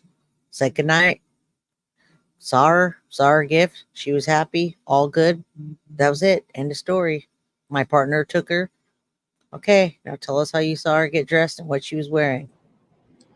Yeah. So she's saying her boyfriend took Madeline to school in the morning, but she has zero curiosity about what he might have done to her. If your kid goes missing, everybody's a suspect. I've said this in the McCann case. I said this in the Wells case. In both of those cases, the parents were separated. They weren't in the same place at the same time. If your kid goes missing, the other parent, like it or not, is a suspect, especially if this is not the biological father. This is just some boyfriend of hers. She has zero suspicion that he did anything to her at this point. If you're a mother panicking about your missing kid, everybody's a suspect, including the boyfriend. We don't see any curiosity about him. Why? Probably because she knows exactly what happened to her daughter. Also noticed her last conversation was vague. And earlier she said, we dropped her off at school. Now she's saying he dropped her off at school. Pronouns are one of the most instinctive things in the English language. When someone gets the pronoun wrong, you need to flag that as a giant red flag. When someone says we instead of I, or I instead of he or she, whenever someone gets a pronoun wrong or flip-flops, you need to consider the possibility that the story is made up. Yeah, it is. That they're getting them confused because they don't have the firmness of a memory in their head about what happened. They have the more malleable imagination story of what happened. And people can make mistakes that way. So already she just made a pronoun mistake, which is a giant red flag.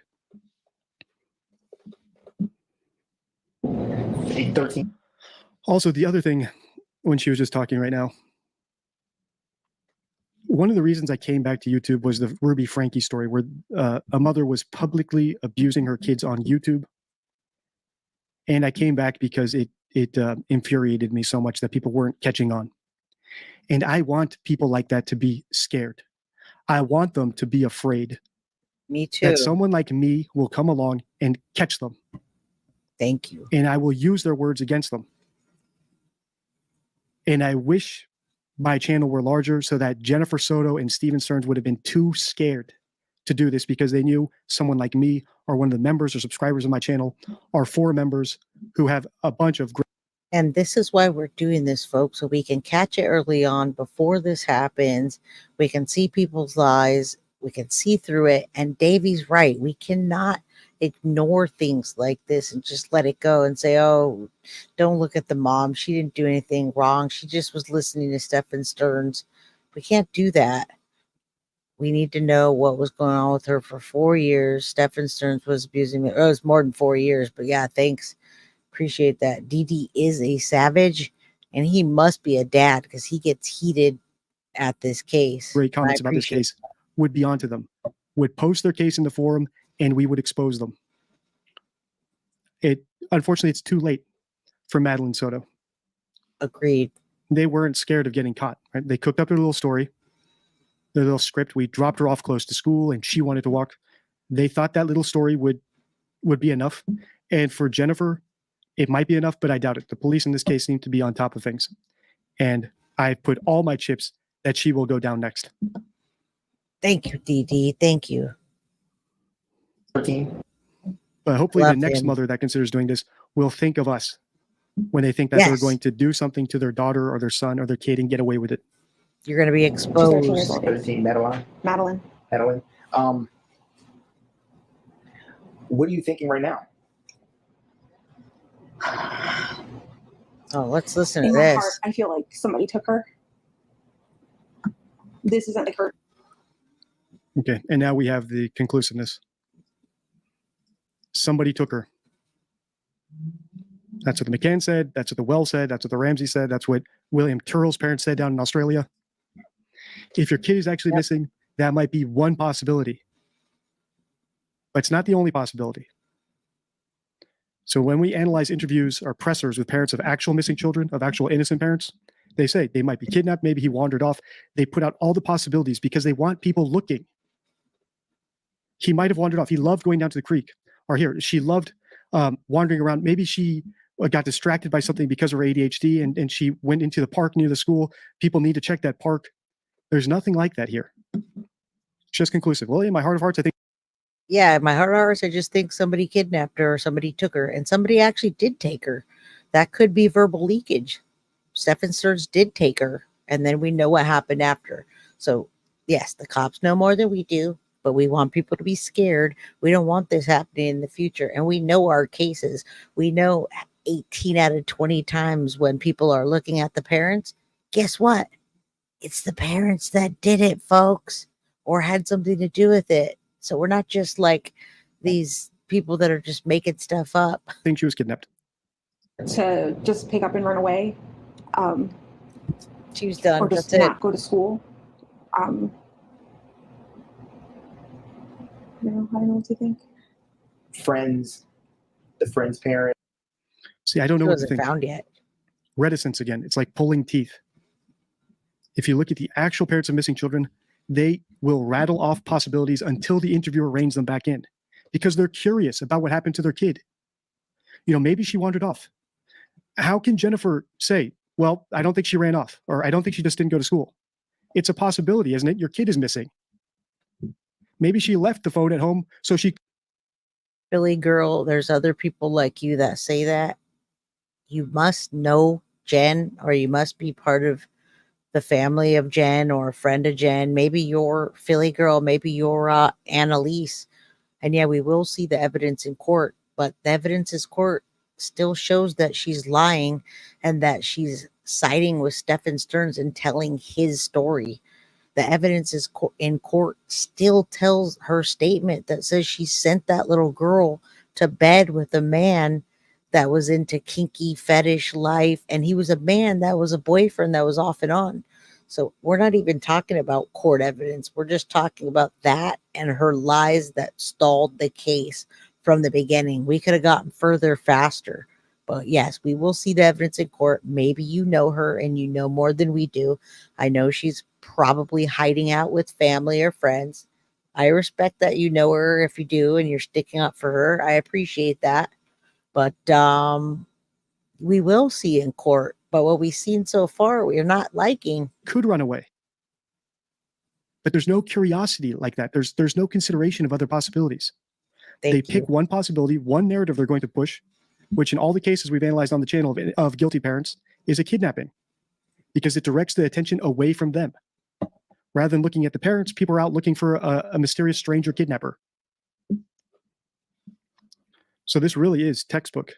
This is right there with the McCanns, the Wells, the Ramseys, and the Tyrrells, or foster parents.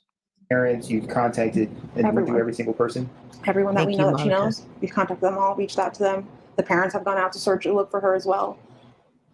And we haven't come up with anything yet.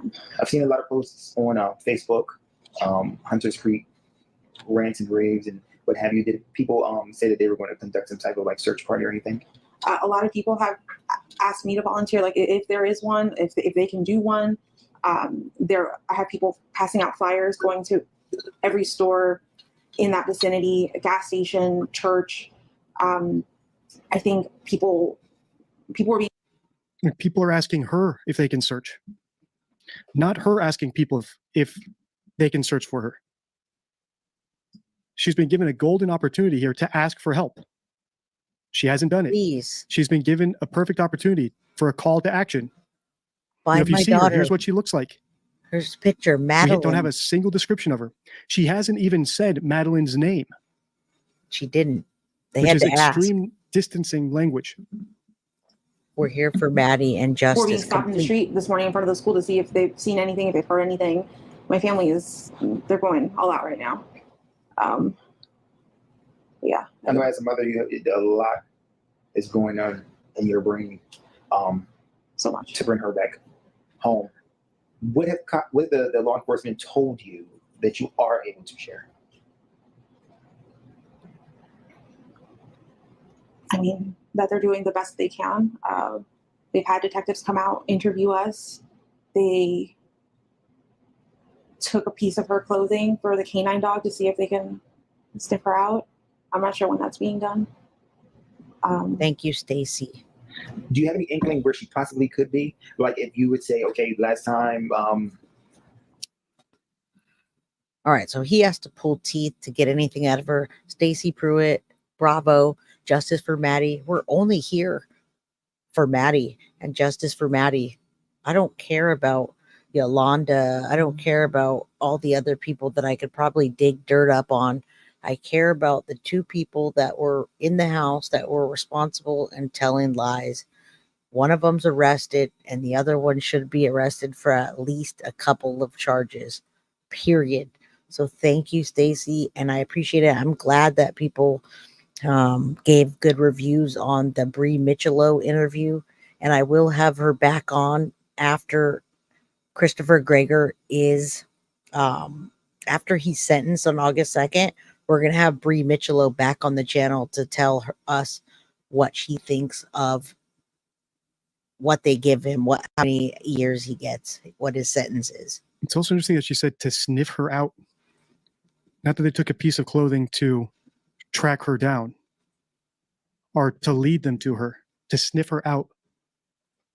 She might be picturing Madeline's body in the dumpster, right? Or her book bag in the dumpster that Stephen put her in. And so she says, sniff her out of something, right? Like she's inside a container. That could be a little bit of leakage that she literally knows where the body is. I went to work and came back. She was at James' house or Sabrina's house. And maybe I forgot to check that house, or she played at this. Even the interviewer here is realizing just how reticent Jennifer is. Notice how he has to prompt her, like pulling teeth, to talk about potential places that Madeline might be. So already we have her hitting all four signs of a hoax: conclusiveness, vagueness about the money shot, reticence about the money shot, and displayed versus reported emotions. She's shaking nervously and opening her eyes wide and pouting, but she hasn't told us that she is depressed or that she went outside and shouted and drove up and down the street shouting for her daughter, shouting Madeline's name.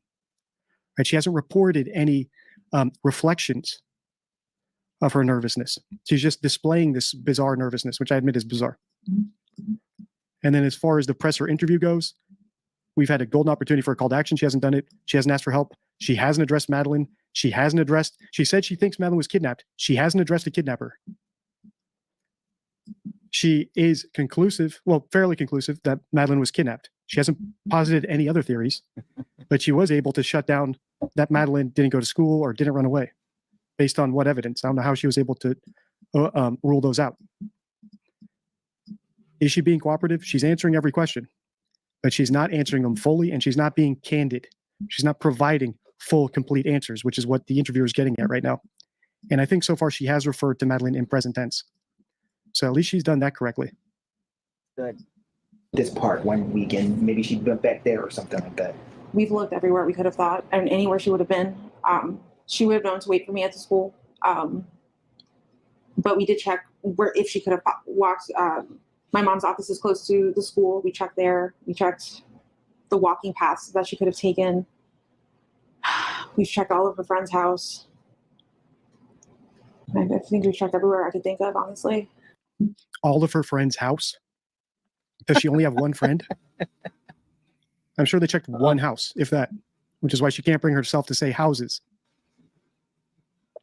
In other words, it sounds like she's talking to CPS. She sounds like an abusive parent who's being questioned by Child Protective Services and is trying to give answers without revealing too much and trying to look like a good mother. but the Overton window has shifted so far with her. All right. So if she's say she doesn't get arrested, nothing happens, and everybody's right that's defending her, she's a bad mother, and she's going to be another Casey Anthony that gets off, and she's going to have to change her identity, folks. So at the very least, she gets nothing and she walks away. She's going to have to hide the rest of her life for the decisions, the bad decisions that she made.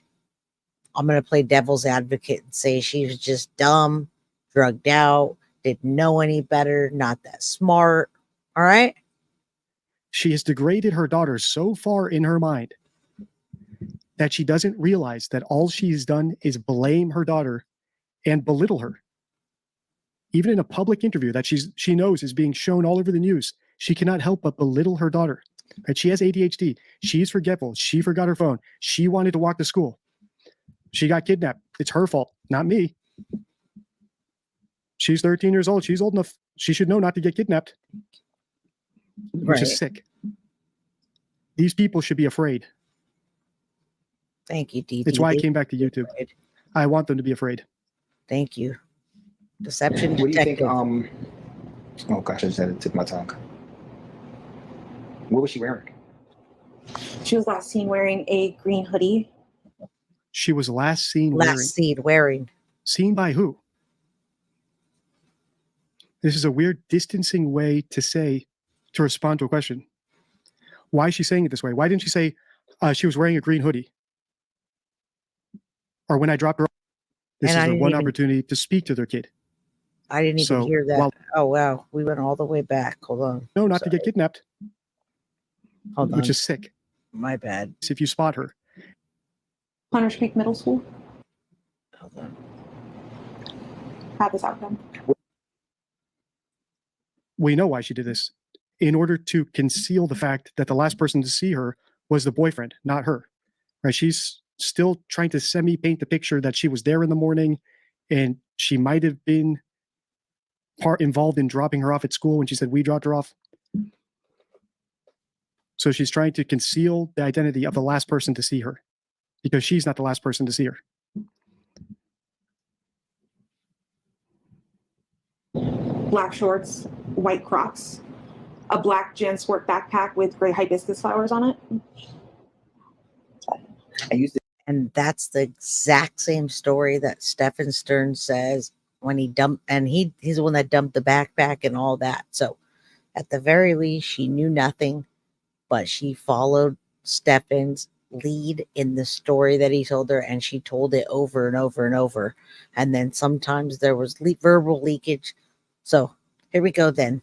I can't wait to see this in court, and she's going to get the dumb Mother of the Year award, and then she's going to be like Casey Anthony and have to hide and change her look, get some plastic surgery, or move out of the country. Maybe she'll go to Puerto Rico or Guatemala. Either she could pick a side. This is not like her. Not at all. To run away, an argument, anything like that to provoke her. She's never done anything like this, no. And we haven't had any arguments recently to have this outcome. Any arguments recently? So that means they do have arguments. It is also revealing that they do have arguments that are bad enough that Madeline has run away in the past or has threatened to, right? So they have had arguments that are bad enough that Madeline could have run away based on one of those arguments. And we did now find out that she said she wants to go move into the woods when she turned 13, folks. Those were in her text messages. Jess Hargraves, I finally caught alive. So hard living in the UK, but I watch every video. Thank you so much. I wanted to shout you out since you finally caught alive, and I did it early today. I started at 11 o'clock here, so I've been going 2 hours. We're almost to the end of it, but thank you. I'm glad you're here. Because earlier it was Jennifer who brought up the notion that Madeline might have run away. What school? Hunters Creek Middle School. Tom, any questions? No. Is there anything that you think our viewers would need to know about the way you're feeling, the way the family's feeling, Madeline? All right, here is the opportunity to address Madeline, address the kidnapper, ask for help, describe Madeline, put out the local phone number to the police if you spot her. to describe her, to say her name, right? She hasn't even said Madeline, I don't think yet, still. Her name's Madeline. If you see her, she looks like this. She responds to Madeline, Maddie. We are desperate for any answers, anything that you could do to help. I'm here for it. Just please, if you see my daughter, just please bring her home. I just hope you're okay, Maddie. I hope you're safe.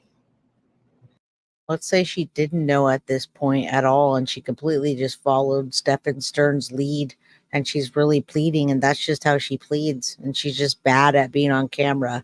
CBC, I don't know what you're saying about the fact on the hotel, but the hotel log is in evidence. There's nothing else about the hotel except the hotel. There was a hotel he was staying in as Stephan Sterns went back and forth between his disgusting, filthy home with his parents and between Jen's house, where Jen's mom, Yolanda, did not want him there, and he gave many people the creeps. And I can't imagine why. Forgot to hit play. I hope you're not hurt. I just hope she's okay. Okay, so she finally addresses Madeline through the screen. She doesn't describe her. She doesn't describe her. So help her or whatever, any information. What are people looking for? When did you notice that she was missing? Because this was at the beginning of the morning. She got dropped off in the morning. We did not notice until after school. Right, she got dropped off. So more passive language. She was last seen wearing a green hoodie. She got dropped off. Why do people use passive language in order to conceal identities?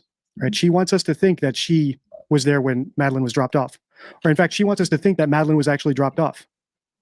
But she can't bring herself to say it because she knows it's a lie. Madeline was never dropped off at school. So she puts it in the passive.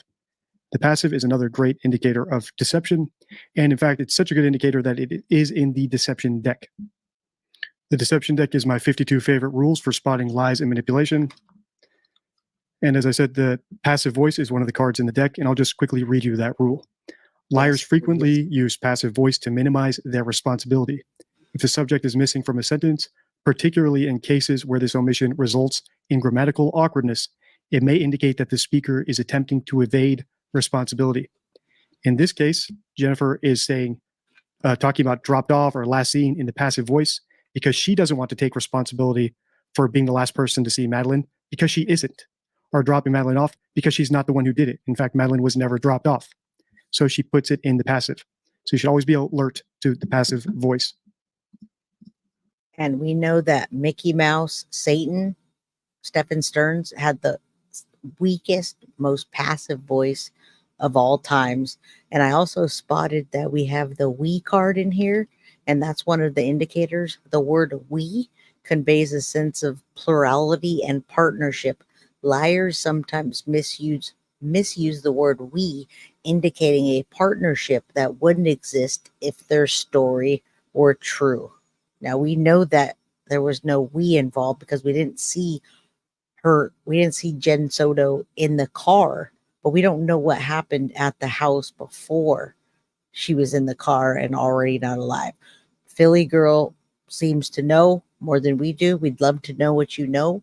If you want to tell us more about that, I'd really love to know what makes this Mother of the Year get an award for that. Pick up at 4 o'clock when I went to go pick her up, and she wasn't at school. So we're going in 24 hours now. Yeah. Just about. Yeah. Nothing. Nothing. No word. No text message. No messages anywhere from her. I've looked at all her social medias. I've looked at all her games she could have played with. Any app. No weird conversations. No. Nothing strange. Everything was conversations with just normal friends or us. Yeah, you're the. She knows how to get home by herself. As if, like, let's just say, take a bus or an Uber or something like that. She would know how to get home alone, correct?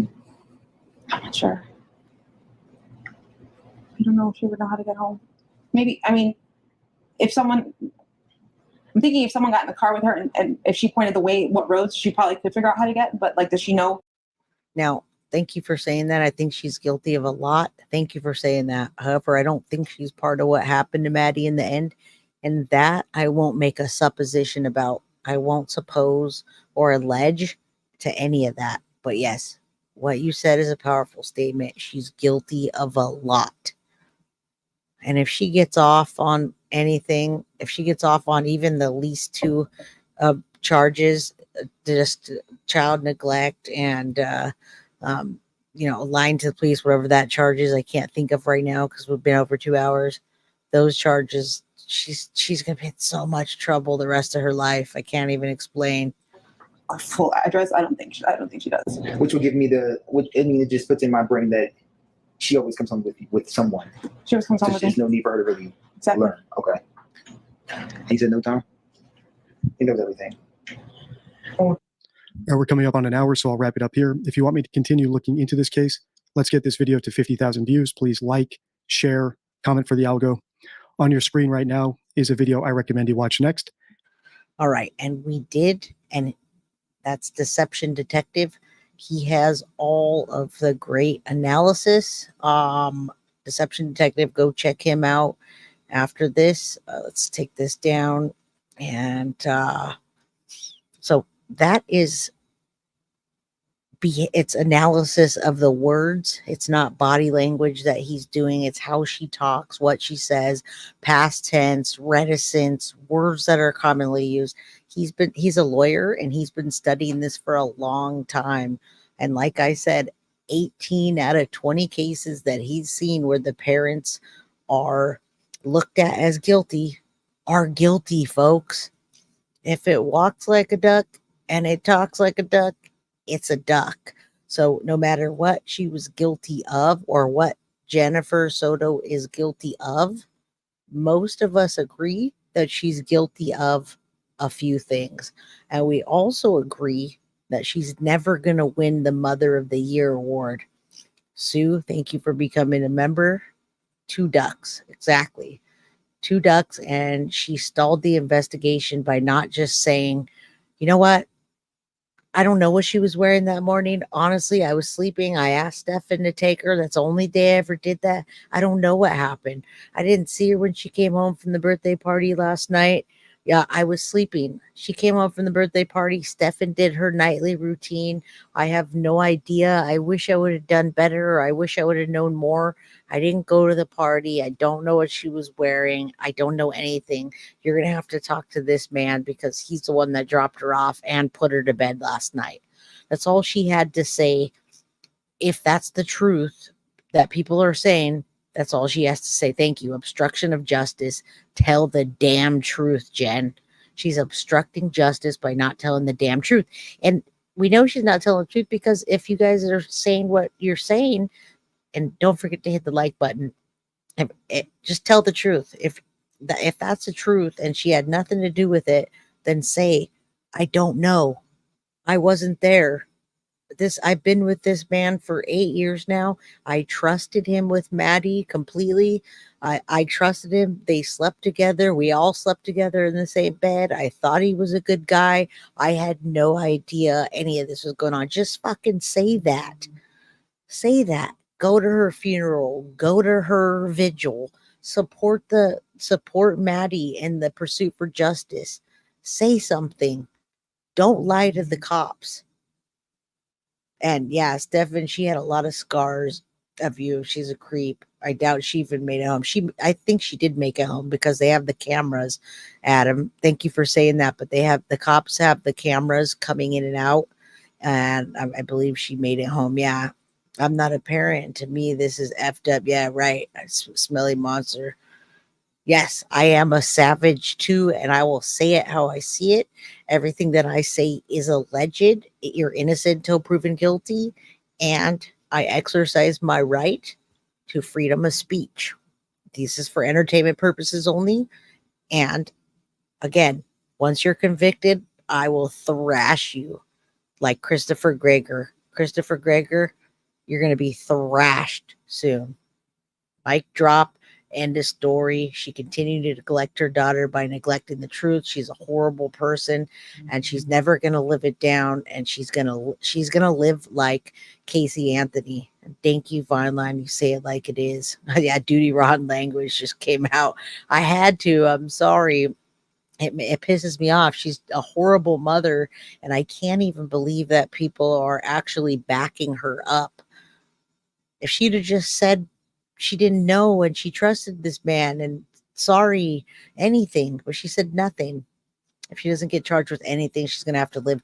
Now, I'm going to leave it on this one because you're right.